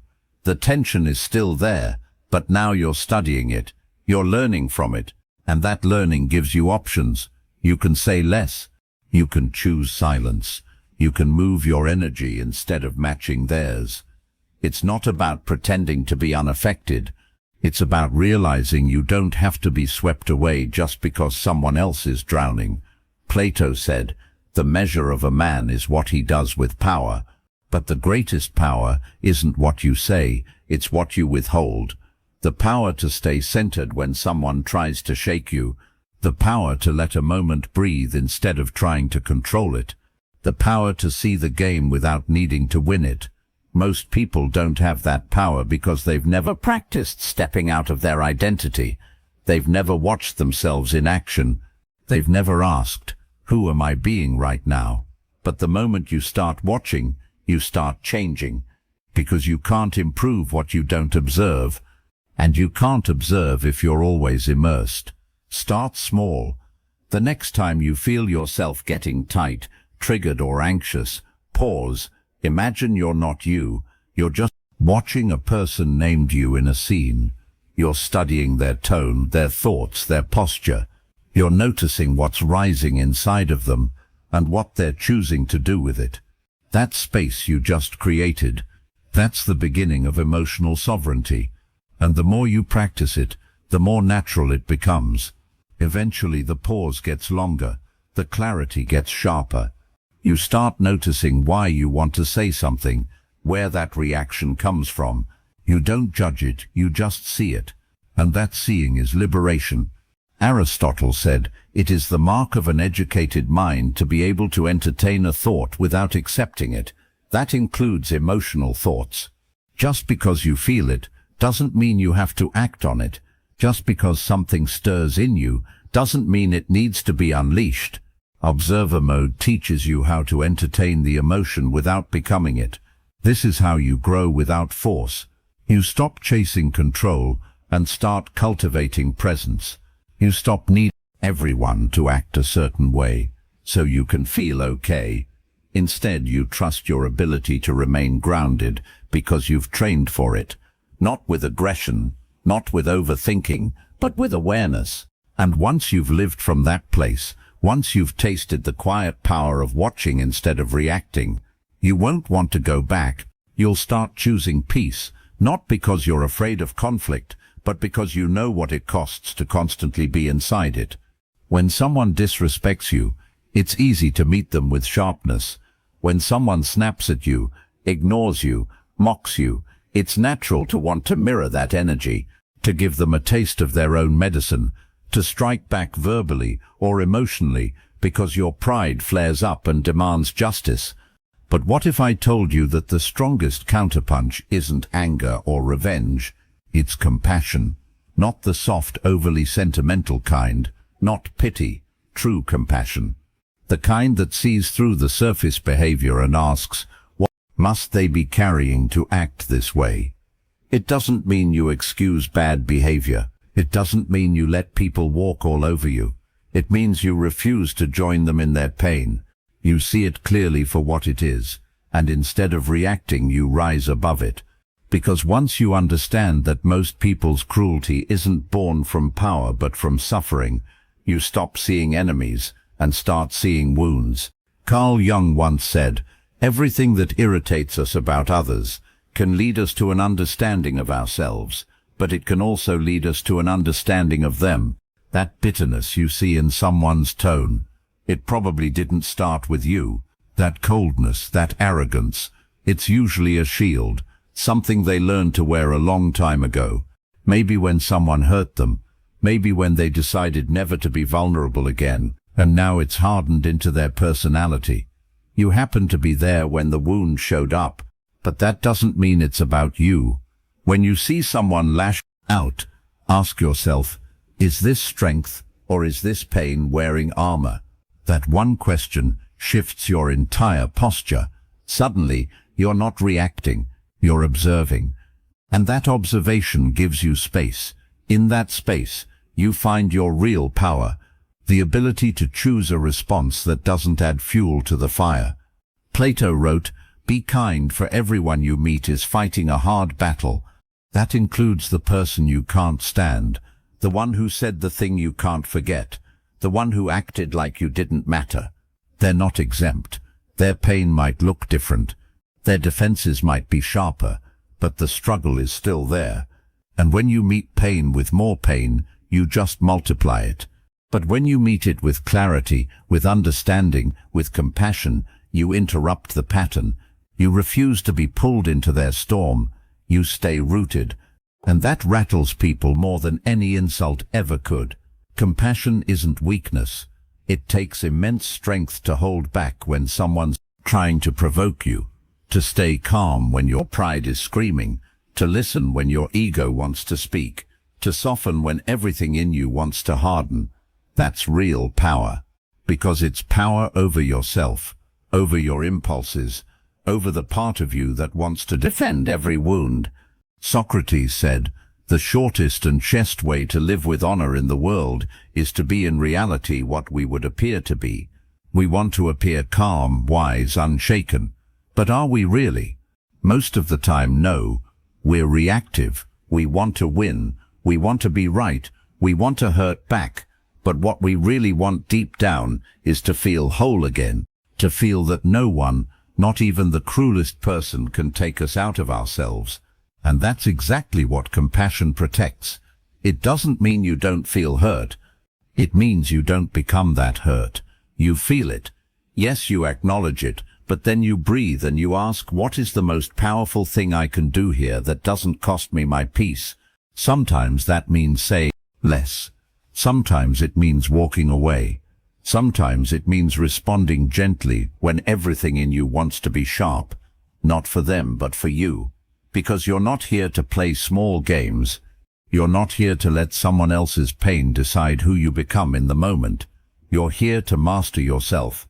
Aristotle said, to avoid criticism, say nothing, do nothing, be nothing. But compassion isn't avoidance, it's presence. It's the highest level of emotional skill because it lets you protect your energy without needing to prove your strength. You stop keeping score. You stop needing the last word. You stop making everything personal. You start seeing people for what they carry, not just how they act. That perspective changes everything.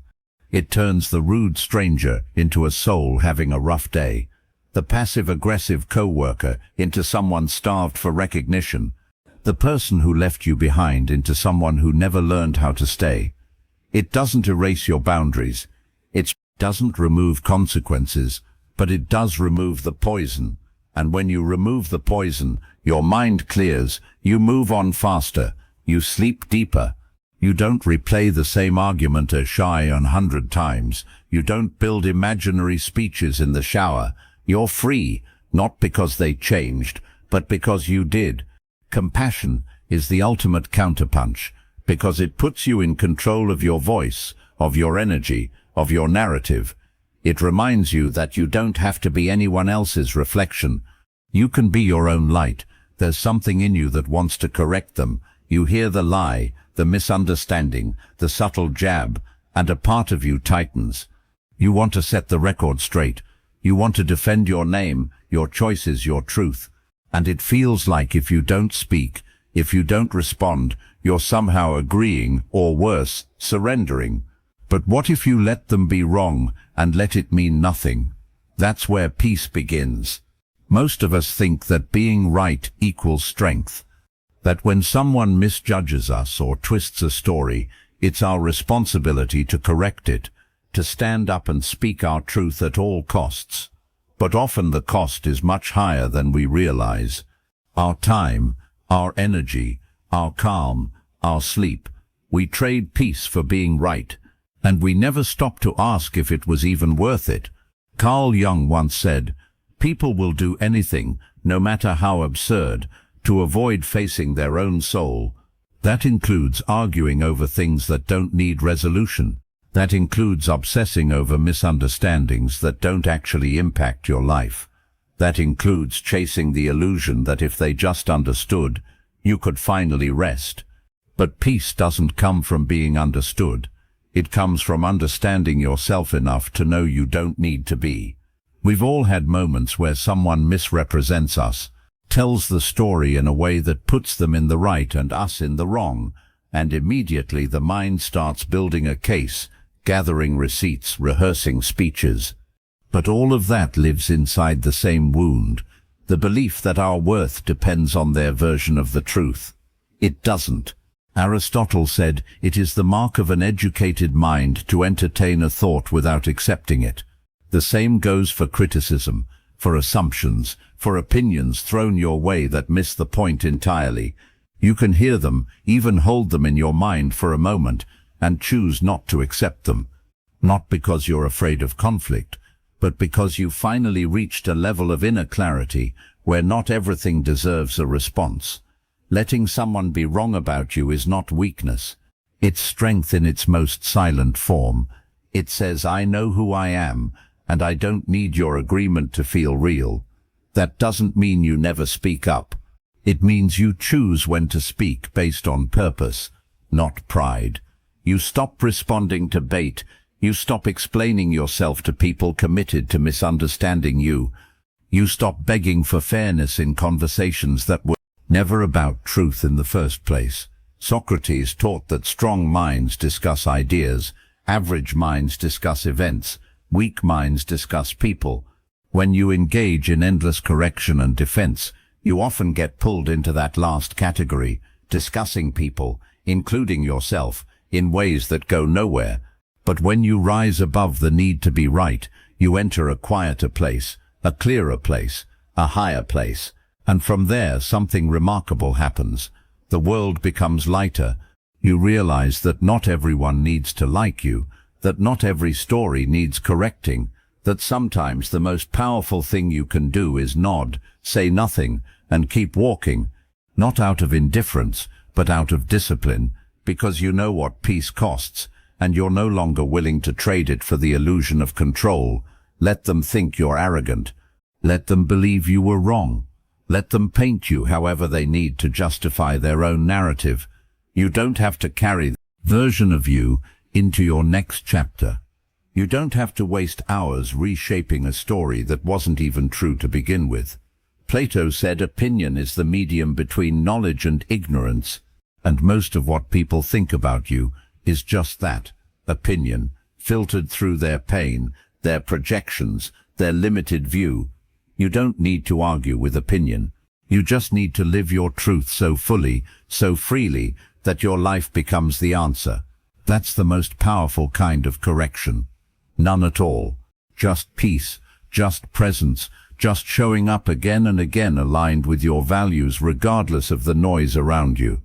Because if you need them to agree with you in order to feel stable, your peace will always be at risk. One conversation, one post, one sideways look, and you're spiraling again. But if you can let them be wrong and let it mean nothing, you walk through life unshaken, not cold, not detached, just clear. The truth doesn't need to shout. Most people treat every insult like a fast ball thrown straight at their chest. They catch it instinctively, grip it tightly, examine it, and then carry it around for the rest of the day, sometimes the rest of their life. But what if you didn't have to catch it at all? What if when the words came flying, sarcasm, judgment, passive aggression, you simply let them fall? No need to block it, no need to dodge. Just watch it pass by and hit the ground with a quiet thud. Useless, powerless, empty. That's the visualization. Someone says something cruel, sharp, designed to poke at you, and instead of reaching for it, you imagine it floating right past your energy field, untouched. It lands behind you like a dropped pebble. You keep walking. You didn't absorb it. You didn't react. You didn't let it in. You just didn't catch it. This sounds simple, but it takes practice, because for most of us, insults don't just land on the surface, they pierce. Not because the words are sharp, but because something inside of us believes them, or fears they might be true. That's why they stick. They attach to old wounds, old doubts, and pull you into an emotional spiral. Carl Jung said, "Until you make the unconscious conscious, it will direct your life, and you will call it fate." And that includes your reactions. Every time you catch an insult, you're revealing a part of yourself that hasn't been fully healed yet. A place where you still crave approval, still doubt your worth, still feel the need to defend. But what happens when you start seeing insults as air, sound without substance, just another expression of someone else's energy, an energy you're not obligated to take on? Suddenly the world becomes lighter, not because people stop throwing words, but because you stop catching them. It's not about being indifferent. It's about being unavailable for what doesn't serve you. Socrates said, "When the debate is lost, slander becomes the tool of the loser." Most insults aren't about you at all. They're projections, expressions of someone's own tension, fear, or powerlessness.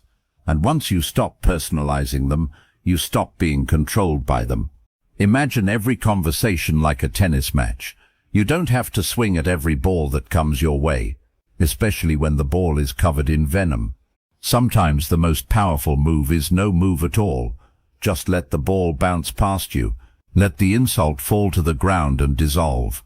That kind of stillness of inner silence isn't passive. It's a declaration, a quiet refusal to be moved by every low vibration that passes through your space. It's you saying, "My peace isn't up for negotiation, not today." Aristotle wrote, "Anybody can become angry, that is easy, but to be angry with the right person to the right degree at the right time, that is not easy." So don't be quick to anger. Be quick to observe. Be quick to remember that the insult isn't about you unless you decide it is. This is where visualization becomes a tool. When the words come, picture them physically. Watch them float toward you like paper birds. You don't have to swat them. You don't have to analyze them. Just let them fall. Watch them lose momentum and flutter to the floor unnoticed, unclaimed. And here's the magic. The more you practice this, the more naturally it happens. Over time, insults lose their power, not because you're numb, but because you're awake. Awake to who you are, awake to what's real, awake to the fact that your energy is too valuable to be spent reacting to things that don't even belong to you. That's what this visualization trains you to do. Preserve your peace in real time. You become the mountain that doesn't move when the wind blows, not because you're stubborn, but because you're grounded. Grounded in the truth that not every word deserves your attention. Not every opinion deserves your engagement. Not every judgment needs to be corrected. Let people be who they are. Let them speak from their pain if they must. But don't catch it. Don't turn their noise into your problem. Let it fall. Most people want to be emotionally strong, but only in theory. They love the idea of being calm, grounded, unbothered. But when the trigger actually shows up, a late reply, a disrespectful tone, someone cutting them off in traffic, all of that imagined strength disappears and they don't see it. But they're wasting the best opportunities life gives them to train. You don't build emotional strength by avoiding discomfort. You build it by facing small triggers every single day and choosing not to flinch. Think about the body. You don't grow stronger muscles by sitting still. You grow them by doing something that challenges them. Resistance, strain, effort. The process isn't always comfortable, but that discomfort is where growth begins. The same is true for the mind, and even more true for the emotions. Your triggers are your emotional dumbbells. Every time someone irritates you and you don't react, every time you feel that flash of anger or jealousy or fear and you breathe through it instead of feeding it, you are rewiring your nervous system. You are retraining your emotional reflexes. You are building endurance where there used to be panic, space where there used to be impulse. Carl Jung said, everything that irritates us about others can lead us to an understanding of ourselves, but it can also lead to mastery if you choose to work with it. If you choose to treat life as a gym, and your emotions as the muscles you're here to strengthen. Most people live in emotional reaction. Something happens, they respond automatically. No pause, no awareness, just a cycle. Trigger, reaction, regret, repeat, and they wonder why they feel drained all the time. It's because they've never trained their emotional body. They're walking through life unconditioned, letting every bump, every tone, every delay knock them out of rhythm. But once you start training with your triggers, everything changes. You stop taking things personally, not because you've become numb, but because you've become precise. You can feel the emotion rise. Observe it and choose what to do with it. That choice, that strength, that self-ownership, that's freedom. Let's say someone cuts you off in traffic. That moment, heart jumps, breath tightens, is a rep, not for your arms, but for your awareness. You can honk, curse, spiral, or you can inhale. You can remember that this is your training, that the other person is just a stranger you'll never meet again, but your reaction that stays with you, that shapes you. Multiply that moment by 100 tiny moments a day, and you have your emotional gym, that coworker who interrupts you. Representative, the text you expected but didn't get. Representative, the slow Wi-Fi, the spilled coffee, the passive-aggressive comment. Rep your, and with each one you get stronger, not by force but by choice, not by pretending it doesn't bother you, but by staying conscious in the middle of it. Socrates said, the secret of change is to focus all of your energy, not on fighting the old, but on building the new. So, don't waste time fighting every trigger. Don't obsess over the fact that you got annoyed, or felt disrespected, or lost your patience. Instead ask, how can I use this? How can I let this become the rep I needed today? Emotional mastery isn't about never being triggered. It's about using your triggers as training partners. And that means you stop avoiding hard conversations. You stop ghosting situations that make you uncomfortable. You stop blaming the world for not being easier, and instead you get better at holding your ground inside it. You start to see frustration not as a problem, but as resistance you get to lift. You start to view envy not as something to suppress, but as something to examine. What is it pointing to? What can it teach me about my own unmet desires? Even sadness becomes part of the workout. When you let yourself feel it fully without letting it run your decisions, you're building emotional capacity, the ability to hold big energy without losing your direction. Aristotle said, we are what we repeatedly do. Excellence, then, is not an act but a habit. That includes emotional excellence. If you want to be calm under pressure, then you have to practice calm when things feel pressurized. If you want to be patient, then your daily annoyances are the arena. There's no magical transformation coming. There's only now, only the choice to train again and again. This kind of training rewires your brain. Your nervous system becomes less reactive. Your breathing deepens. Your default response slows down, and you start to feel something you may not have felt in a long time. Space. Space between stimulus and response. Space to choose something higher than your past patterns. Space to decide who you're becoming, moment by moment. And that space, that's your evolution. Most people spend their entire lives avoiding discomfort, dodging triggers, escaping anything that pokes at their wounds. But you're not here for avoidance. You're here to grow. And that means walking toward the tension, not with fear, but with purpose. Let your triggers teach you. Let them expose your edges. Let them show you the parts of yourself still holding on to old beliefs, old insecurities, old reactions. And then each time you feel that familiar spark of irritation, of pride, of panic, pause, See it as a bell ringing at the start of a new set, your moment to lift, your moment to choose, your moment to become who you say you are.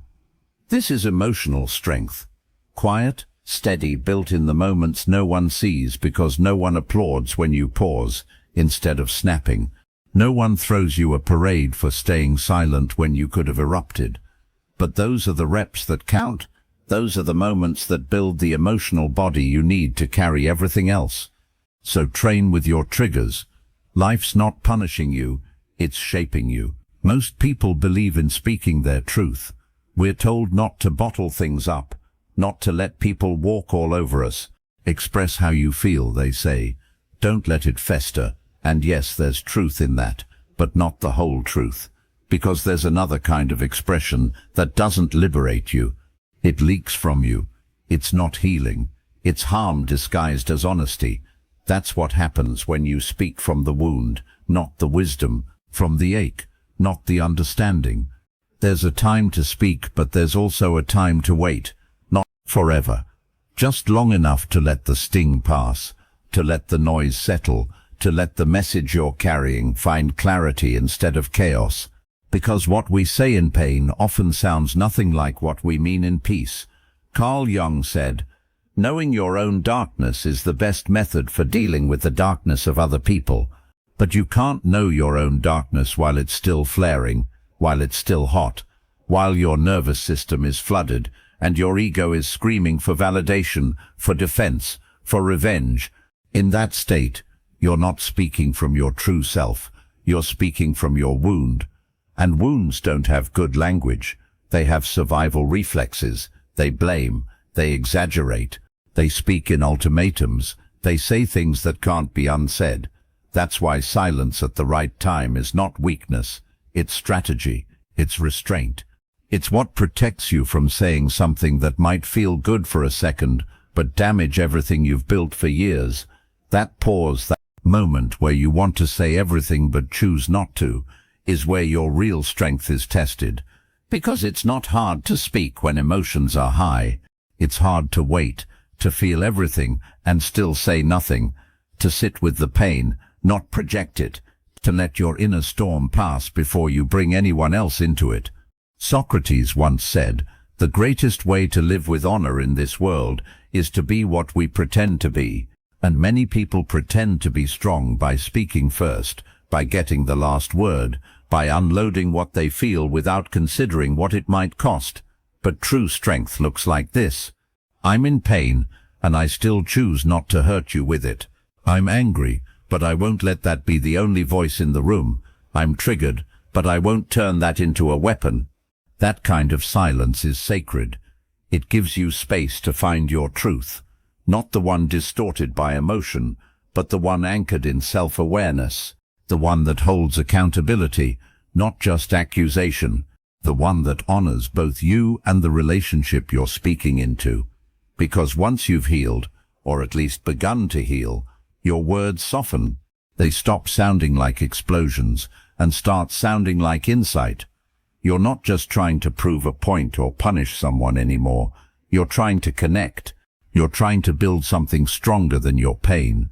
And ironically, once you've done that inner work, you often find that you don't need to say half of what you thought you did. The emotional charge is gone. The need to defend disappears. The urgency fades. What remains is calm, grounded clarity, and from that place you can speak with power that doesn't wound. You can express yourself without spilling unprocessed emotion on someone who might not deserve it. Aristotle said, "Anybody can become angry. That is easy. But to be angry with the right person to the right degree at the right time and in the right way, that is not easy." The same is true for all strong emotion. Words you speak in your most triggered state aren't wise. They're just loud. And loud doesn't equal true. Loud equals wounded. So how do you know if you're speaking too soon? If you still feel the urge to win, you're not ready. If you're still crafting sentences in your head designed to sting or shame, you're not ready. If you feel that familiar tightness in your throat, that quickened breath, that racing mind, you're not ready. Wait, not forever. just until your clarity returns, just until you can separate your truth from your pain, just until you can speak without needing to dominate, hurt, or be right. Because when you speak after you've healed, you say fewer words, and they land deeper. You don't need to explain everything. You don't need to rehash the entire story. You just name what's real, what matters, what you've learned, and people feel the difference. They're more open, less defensive, more willing to hear you because you're not throwing your pain at them. You're offering understanding. And even if they don't understand, even if the words land on deaf ears, you can walk away knowing you spoke from your highest self, not your hurt self. And that alone is worth more than any temporary feeling of satisfaction that comes from getting it all out. Let the wound speak to you first. Let it tell you what still hurts. Let it show you where you still need softness, compassion, boundaries. Tend to that, then speak. Speak from the scar, not the cut. Speak from the lesson, not the chaos. Speak with love for yourself, not as a weapon against someone else. Because silence used wisely is not silence at all, it's strength. It's choosing to protect your peace, your dignity, and your future, even when the present feels heavy. And that's a power no outburst can ever match. Most people don't feel emotions. They become them. One moment they're calm, the next they're fury. One small comment, one unexpected delay, and suddenly they're not thinking clearly anymore. They're gripped by anger, flooded with fear, drowning in shame. The emotion becomes the lens. It distorts everything, and they forget the most important truth in that moment. You are not the emotion, you're the one watching it. That difference between being the feeling and observing it is the line between chaos and clarity, between being dragged around by every thought and standing still in the middle of the storm. Carl Jung said, "Until you make the unconscious conscious, it will direct your life and you will call it fate." Emotions are part of that unconscious current. They rise without warning, surge through your system, and unless you've practiced awareness, they use you. You become their puppet. Your voice, your posture, your choices driven not by wisdom, but by whatever raw feeling took over your system. But feelings are not facts. They're visitors. They show up, they speak, they leave. And if you can learn to pause even for a breath, you create space between you and the feeling. In that space, you reclaim your role. You remember that you are not anger. You are not fear. You are not the ego screaming to defend itself. You are the observer, the one behind the thoughts, the one who can choose not to react. Socrates said, "Know thyself." But how can you know yourself if you're constantly merged with whatever mood is present? Self-knowledge begins with separation, with stepping back, not to disconnect, but to see, to notice the story your emotion is telling, without blindly believing it. Let's say anger rises. It feels urgent. It tells you that someone crossed a line. It demands action now. But if you wait just a few seconds, if you don't move, don't speak, don't lash out, you begin to notice the anger isn't you. It's just energy, a defense mechanism, a flare from some part of you that felt threatened. And when you don't obey it immediately, it loses power. You feel it, but it doesn't control you. Fear works the same way. It creeps in with whispers of what might go wrong. It tightens your chest, speeds up your breath, fills your head with disaster. But even fear, when observed, weakens the act of naming it. There's fear, pulls you into presence. You become the watcher, and the watcher is always calm, because the watcher knows that no emotion lasts, that all feelings like clouds pass through the sky of your awareness. And you're not the cloud, you're the sky. Aristotle said, "Anyone can become angry. That is easy. But to be angry with the right person to the right degree at the right time, that is not easy. What makes it possible is disidentification. That's the superpower. To be able to say, I feel anger rising, but I am not that anger. That shift gives you choice. And choice is what transforms reaction into response. You stop being pulled around like a puppet. You start guiding your behavior with intention. This doesn't mean you suppress how you feel. You don't deny the emotion, you welcome it. You feel it deeply, but you don't become it. You don't build your identity on it. You let it flow through, not root in. Think of it like a fire alarm going off. The emotion is the alarm.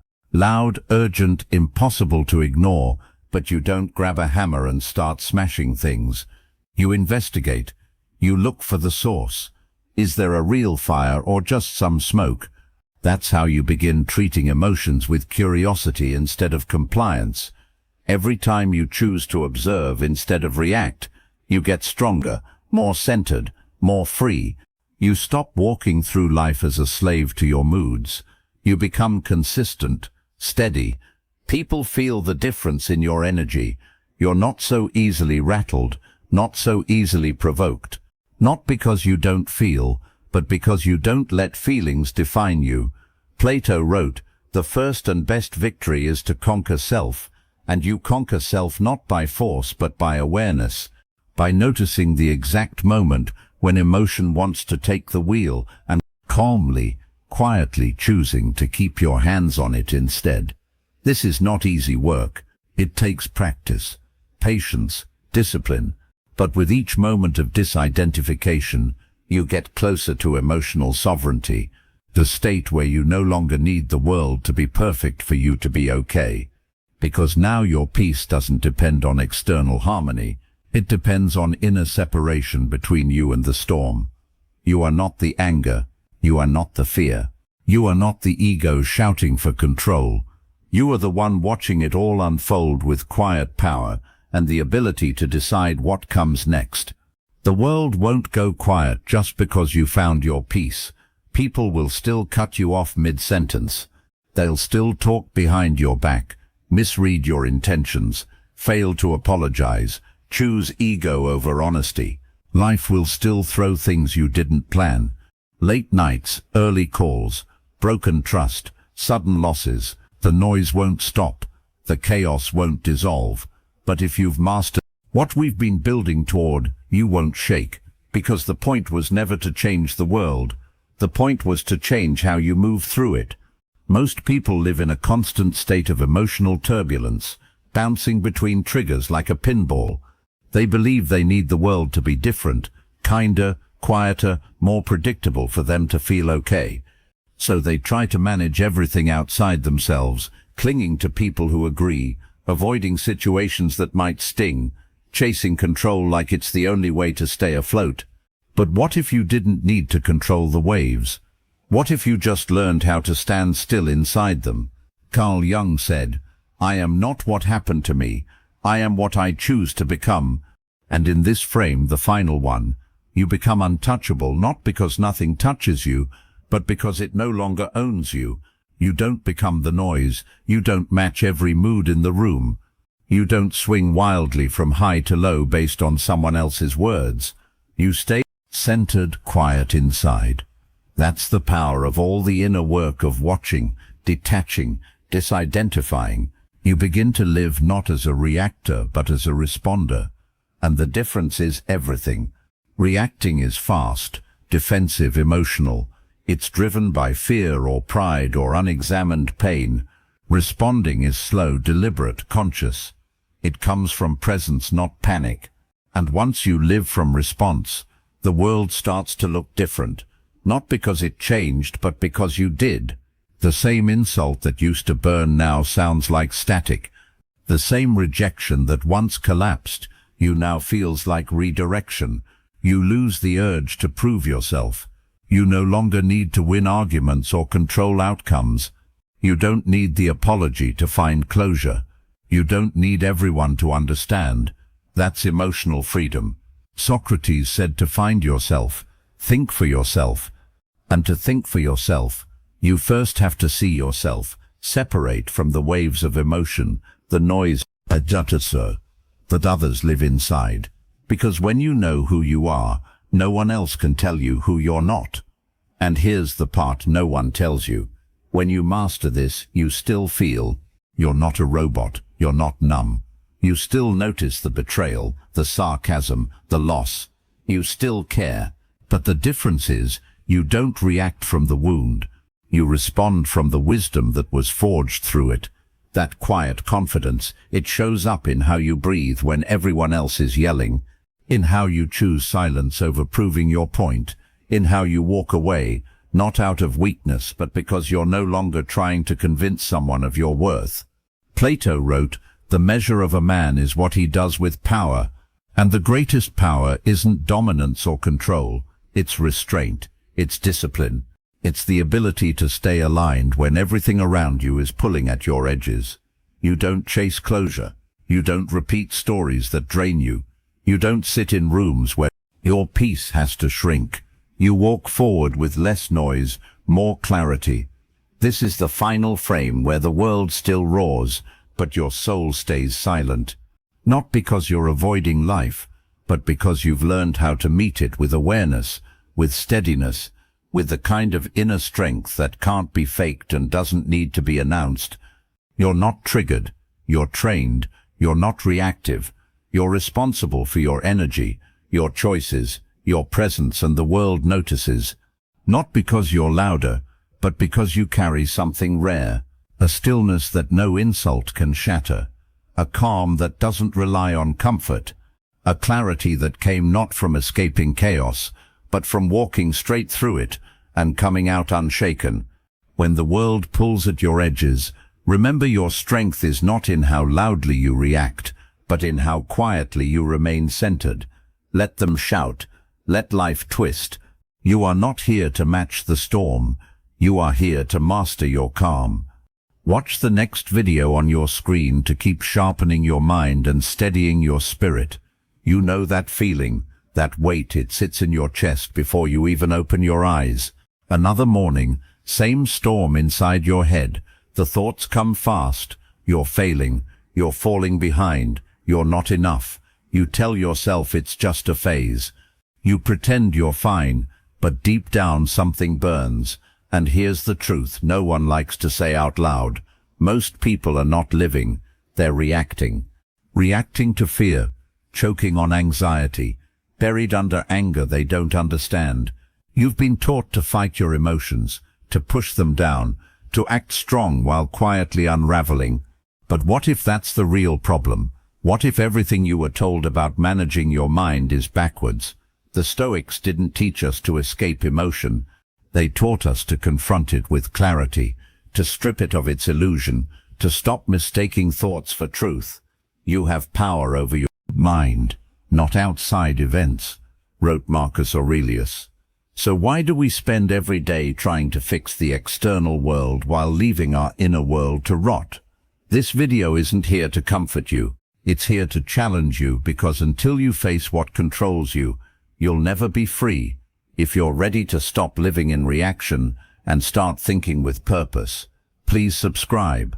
For the version of you that refuses to be ruled by chaos any longer, this is your step toward reclaiming inner peace. Let's begin. Fear doesn't always show up in the dramatic ways we expect.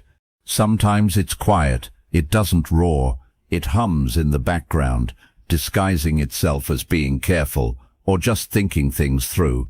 It makes a home inside your decisions, shaping what you choose to say, what you choose to stay in, and what you silently walk away from. It convinces you that silence is safer than speaking, that waiting is wiser than trying, that it's better to avoid than to fail. And so you don't make the call. You don't have the conversation. You don't take the first step. You hesitate long enough for opportunities to fade, for connections to slip, for dreams to collect dust. All the while, fear whispers that it's protecting you from pain, from embarrassment, from disappointment.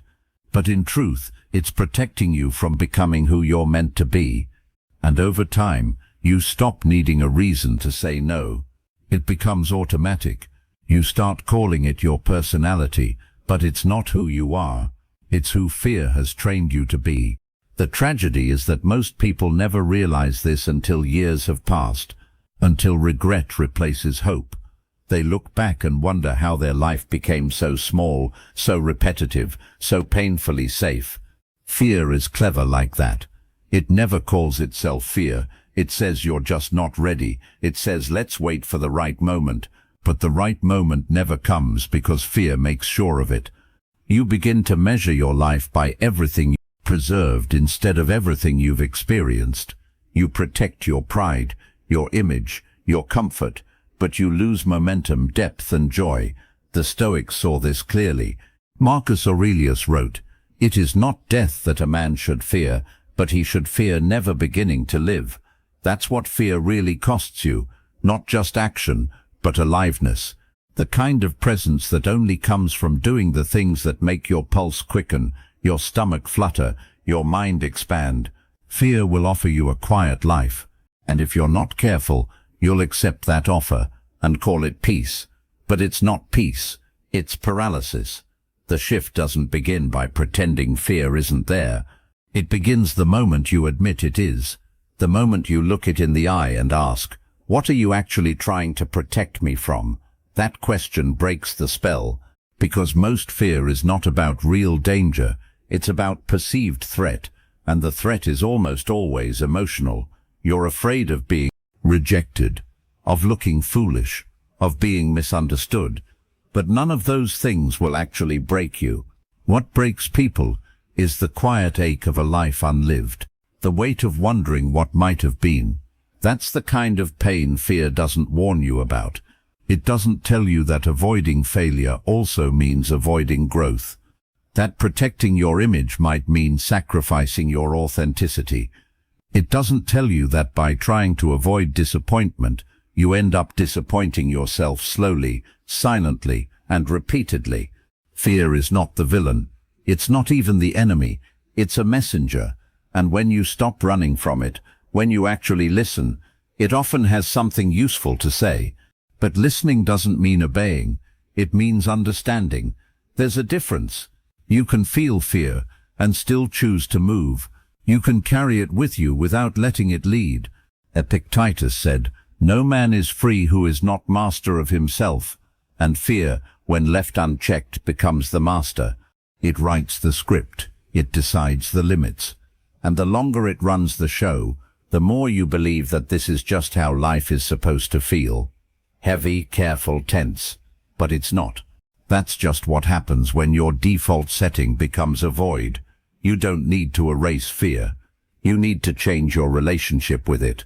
You need to recognize when it's speaking and learn to separate its voice from your own. You are not the fear. You are the one hearing it. That space between the voice and the action. That's where your power lives. It's the space that allows you to observe, to pause, to choose. And that space expands the moment you stop labeling fear as weakness and start seeing it as a teacher. Because every fear, no matter how loud or subtle, points to something important, something you care about, something you haven't yet healed, or something you're meant to step into. Growth will always feel like fear at first. That's how you know you're on the edge of something real. Courage isn't the absence of fear. It's what happens when you act in spite of it. And no, it won't feel good immediately. It might feel terrifying, but underneath that discomfort is energy, motion, possibility. You'll never outrun fear, but you can stop running from it. You can turn and face it. And when you do, it often becomes smaller than you imagined, less powerful, less permanent. And more often than not, you'll realize the thing you were afraid of was never actually real. It was a projection, a story, a shadow cast on a wall. Carl Jung once said, "What you resist not only persists, but will grow in size." That's what fear does when you deny it. But when you stop resisting, when you meet it with presence and ask what it's trying to teach, you reclaim your strength. You stop living under its rule. You begin to feel something you haven't felt in a long time, movement, and from that movement, momentum. That's how freedom starts. Not with a massive leap, but with a quiet moment of honesty. The kind where you say, "I'm afraid, but I'm moving anyway," because your life is too valuable to be dictated by shadows. And the only way to live fully is to stop letting fear choose for you. We've been conditioned to believe there are only two ways to deal with anger. explode or suppress. Say something you'll regret, or say nothing and regret it anyway. But both of these options keep you trapped, because they both come from the same place. Disconnection. Disconnection from the message inside the anger, because that's what anger really is, a message. It doesn't come from weakness. It comes from something in you saying that's not okay. It's the voice of a boundary being crossed, a value being violated. But if you never slow down long enough to hear what it's trying to say, it turns into something else entirely. It becomes resentment, bitterness, passive aggression, and eventually exhaustion. You can only carry that tension for so long before it begins to break down your body and mind. Most people walk around with silent anger, anger they don't even realize they're carrying, the kind that started years ago but never found its way out. It hides in the way you overreact to small things, in the way you distrust people without knowing why, in the way your chest tightens when you think about a certain person or a certain memory. And because we're never taught to examine it, we normalize it, we call it personality. We say, I just have a short fuse, or that's just how I am. But it's not who you are, it's what you haven't released, or even more importantly, what you haven't understood. Seneca once wrote, anger, if not restrained, is frequently more hurtful to us than the injury that provokes it. And that's the tragedy. The damage anger causes when it goes unchecked is usually worse than what caused the anger in the first place, not because anger is bad, but because it's powerful, and anything powerful that isn't understood becomes dangerous. You don't need to fear your anger. You need to get curious about it. You need to ask, what part of me is hurt? What expectation was violated? What fear is hiding underneath this fire? Because anger at its core is pain that hasn't found a voice. It's vulnerability that's armored itself for survival. But armor doesn't just protect, it isolates. And when you live armored, you can't connect, not even to yourself. So what does it look like to deal with anger differently? It looks like pausing, not because you're weak, but because you're strong enough to hold the fire without throwing it. It looks like letting the feeling rise without letting it rule. It means not sending that message, not raising your voice, not reacting until you've asked the deeper questions. And sometimes it means sitting in the discomfort until the story becomes clear.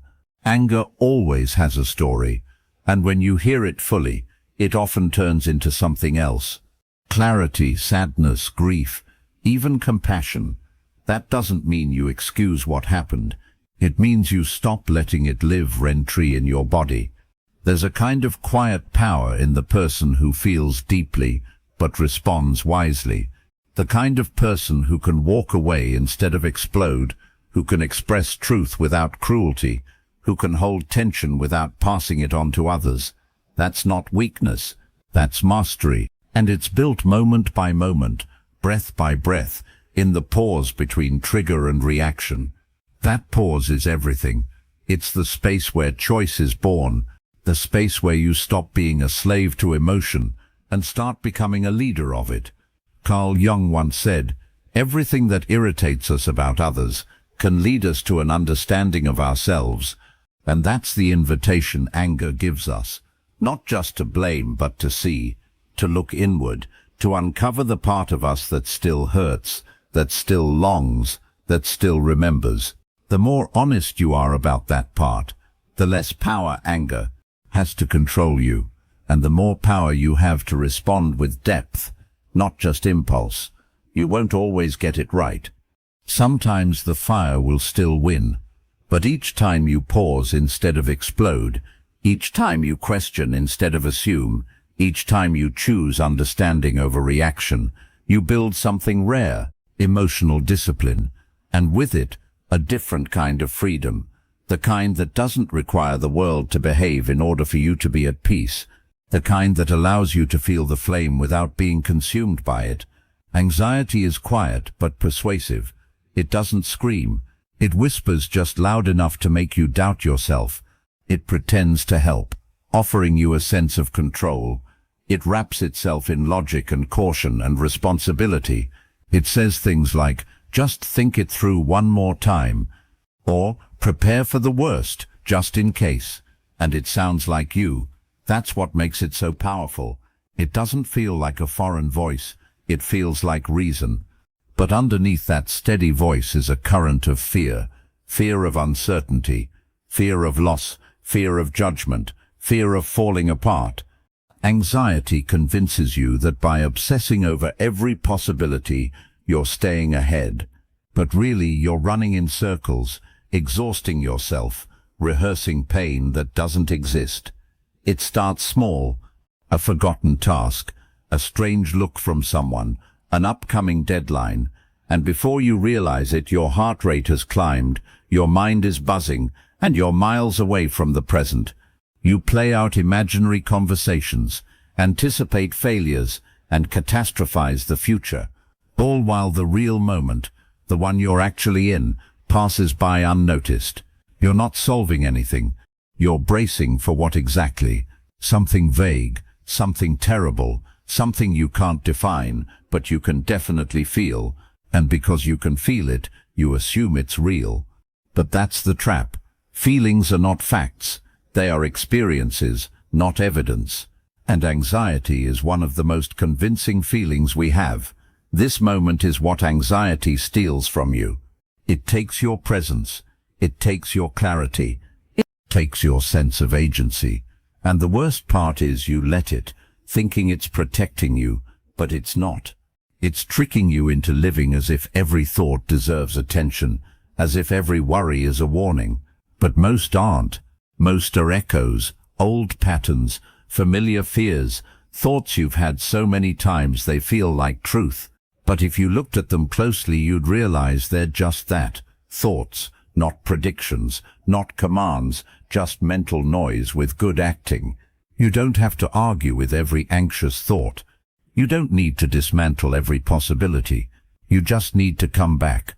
Come back to the thing in front of you, to the sound of your breath, to the ground beneath your feet, to the task at hand. That's how you reclaim peace. Not by fixing the future, but by anchoring in the now, because now is where your life is actually happening. Now is where your power lives. And the more often you return to it, the more you weaken anxiety's grip. Anxiety wants you to believe that the more you think, the more you're prepared. But the truth is, the more you think, the more you delay living. The mind is a beautiful servant, but a dangerous master. And when you let anxiety lead, it doesn't guide you forward, it traps you in a loop. You end up reliving the same fears in 1,000 variations, none of which bring clarity or peace. Peace doesn't come from having all the answers. It comes from learning to live without needing all the answers, from learning to trust that you can handle whatever comes when it comes. That trust isn't built in your head, it's built through experience. Through walking into the unknown and realizing it didn't destroy you. Through facing discomfort and surviving it. Through living through things you once feared and realizing you're still standing. Aristotle said, "Courage is the first of human qualities, because it is the quality which guarantees the others." And courage in the face of anxiety isn't the absence of fear. It's the decision to act anyway. It's showing up for your life even when your mind tells you to stay hidden. You don't owe your anxiety every moment of your day. You don't have to answer every what if. You don't have to fix every possible outcome. Sometimes you just have to breathe, to be here, to let the thought pass. And it will pass if you stop feeding it your attention. The more you anchor in the present, the quieter anxiety becomes. Not because it disappears, but because you're no longer giving it the final say. And that's all it ever needed to lose its power, your permission. So take it back, return to now, and let the rest unfold in its time. You are not your emotions. This simple truth can change everything, but it's not something we learn easily. We've all been there, caught in the wave of shame, the rush of fear, the heat of anger. Each feeling seems so intense, so all-consuming, that it's easy to believe they define us. The shame after a mistake, it makes you feel like you failed at being a good person. The fear before taking a chance. It whispers that danger is lurking, that you're on the brink of disaster.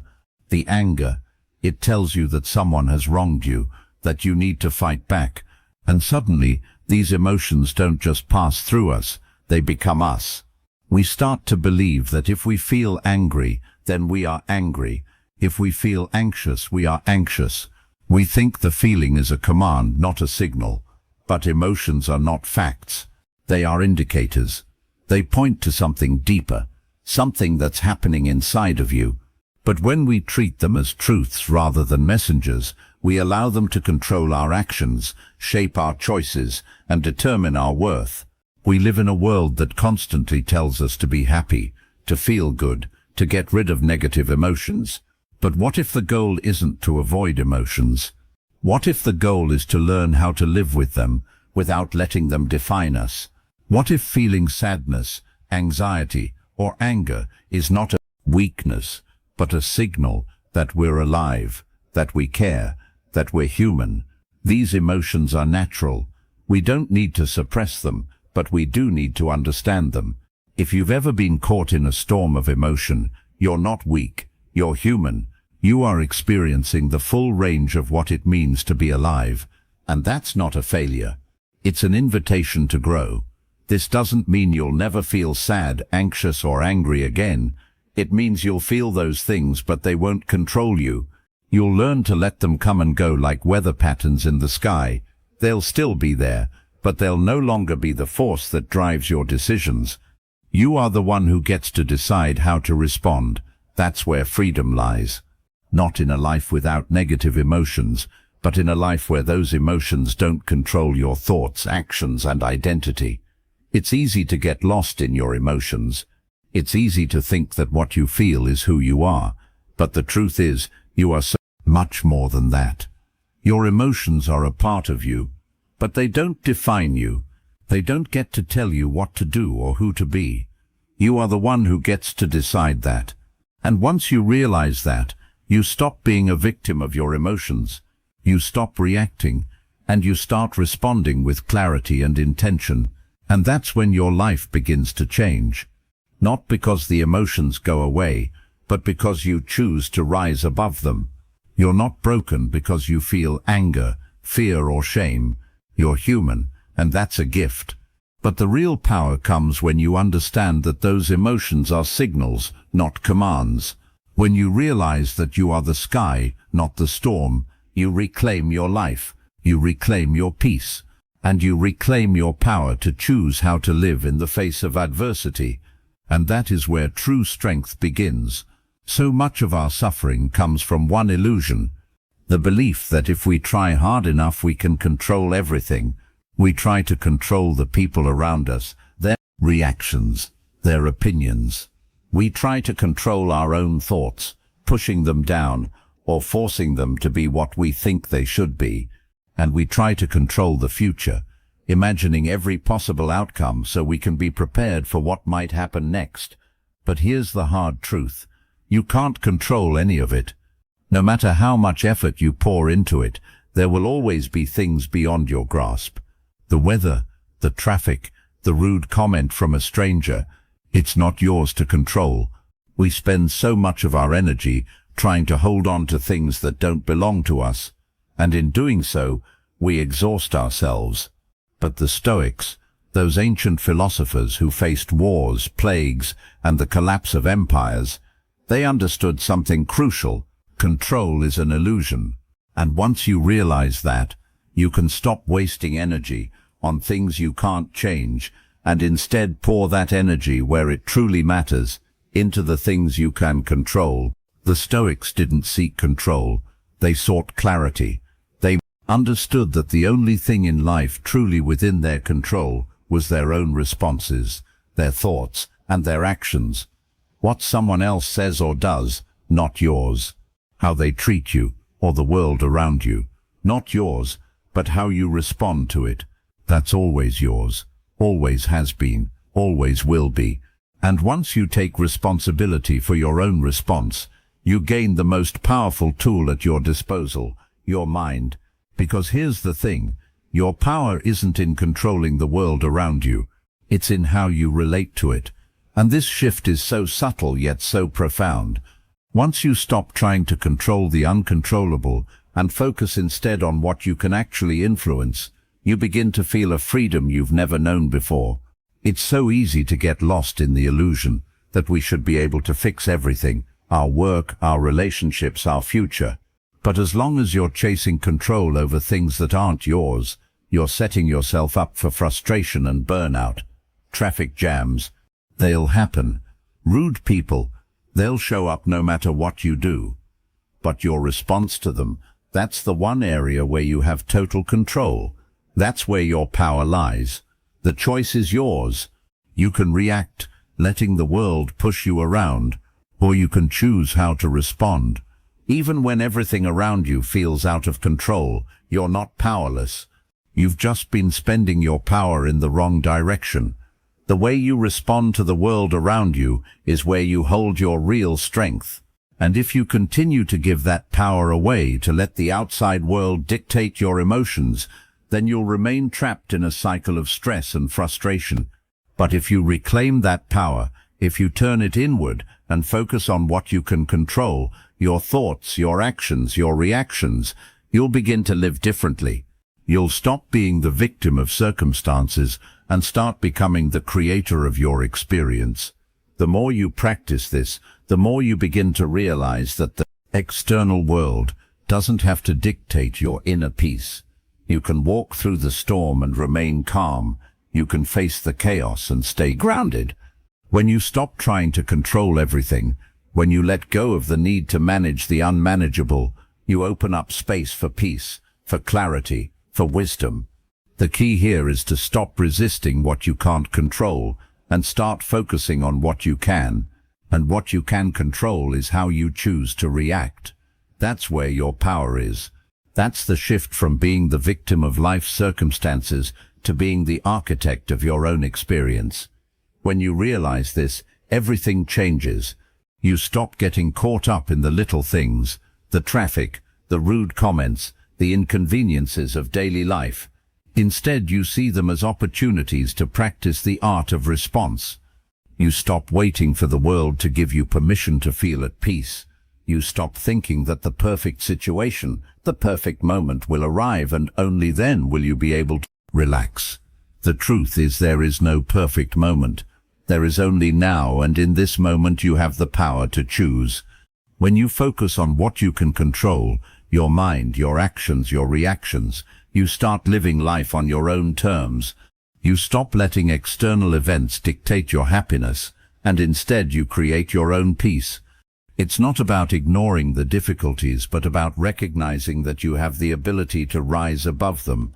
So stop wasting your energy on trying to control everything. Turn your focus inward. That's where your power lies. It's always been there. Now it's time to claim it. Mastery of the mind doesn't happen overnight. It's a gradual process built from the smallest moments, the tiniest decisions, and the subtle shifts you make in how you respond to life. We often think that to change, we need a grand sweeping transformation, but real change happens when you begin with the smallest steps, when you stop reacting on autopilot and start engaging with your mind in a conscious, deliberate way. The truth is, you don't have to fix everything today. You don't have to solve all your problems at once. You don't even have to change your entire mindset in a single breath.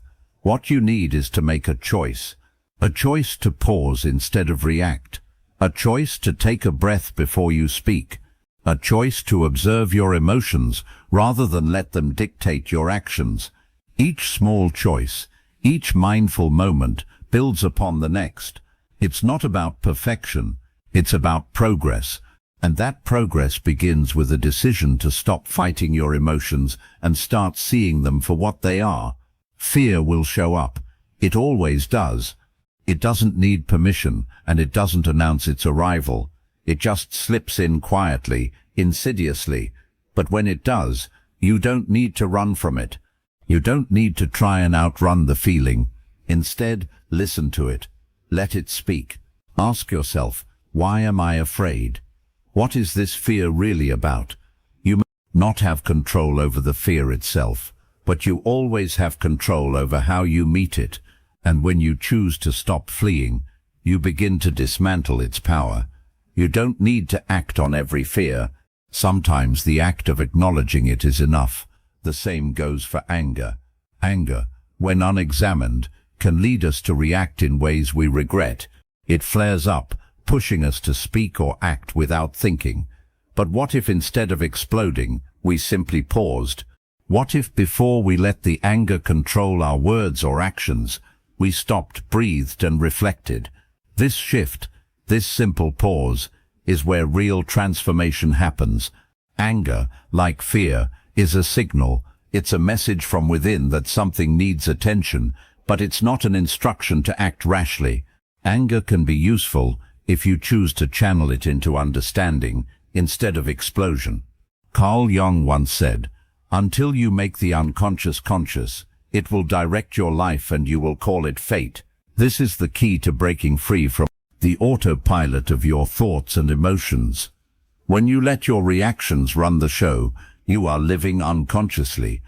You're letting fear, anger, and anxiety drive your decisions without even realizing it. But when you make the decision to pause, to observe, to choose your response, you take back control. This is the point where you stop calling your life fate. This is the moment you reclaim your mind. The power is not in controlling every thought or emotion. It's in recognizing them as they arise and making a conscious choice about how to respond. This is where true mastery begins, not in eradicating negative emotions, but in learning how to sit with them, understand them, and choose your actions from a place of clarity, not impulse. You don't need to stop feeling fear, anger, or anxiety. You need to stop letting them dictate your life. You need to understand that emotions are not commands, they are signals. And when you learn to observe those signals without reacting, immediately you give yourself the space to make a better choice. The more you practice this, the more natural it becomes. It's like building a muscle. Each time you pause, you strengthen your ability to respond rather than react. Each time you choose awareness over impulse, you create a new habit. And over time, those small shifts build into lasting change. You don't have to wait for a life-changing event to start making these changes. It starts now with the smallest moment of awareness, with one breath before you react, with one pause before you speak. That's all it takes to begin. Each small decision adds up. And as you start practicing this, you'll notice something remarkable. Your life begins to change, not because the world around you changes, but because you begin to see it differently. You begin to engage with it consciously, instead of reacting out of habit. And that's where the power lies, not in controlling everything that happens to you, but in controlling how you meet it. Mastery of the mind isn't about eliminating emotions or pretending that you never feel fear or anger. It's about understanding that these emotions don't define you, they don't control you. They're simply part of the human experience, and when you learn to observe them, when you learn to pause and choose your response, you step into your true power. So remember this, you don't have to fix everything today. You don't have to have all the answers. All you need to do is take the smallest step toward mastery, the smallest shift in how you respond to the world. One pause, one breath, one conscious decision, and in those moments, you'll find the power to change your life. You have the power to shape your life, not by controlling everything around you, but by choosing how you respond to it.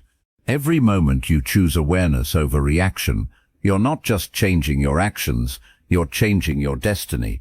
This is your journey, your growth, and it starts with the smallest shift. Thank you for being part of SAME. Stoicism. Riley, to dive deeper into mastering your mind and living with purpose, check out the next video on your screen. Keep growing, keep choosing, keep living with intention.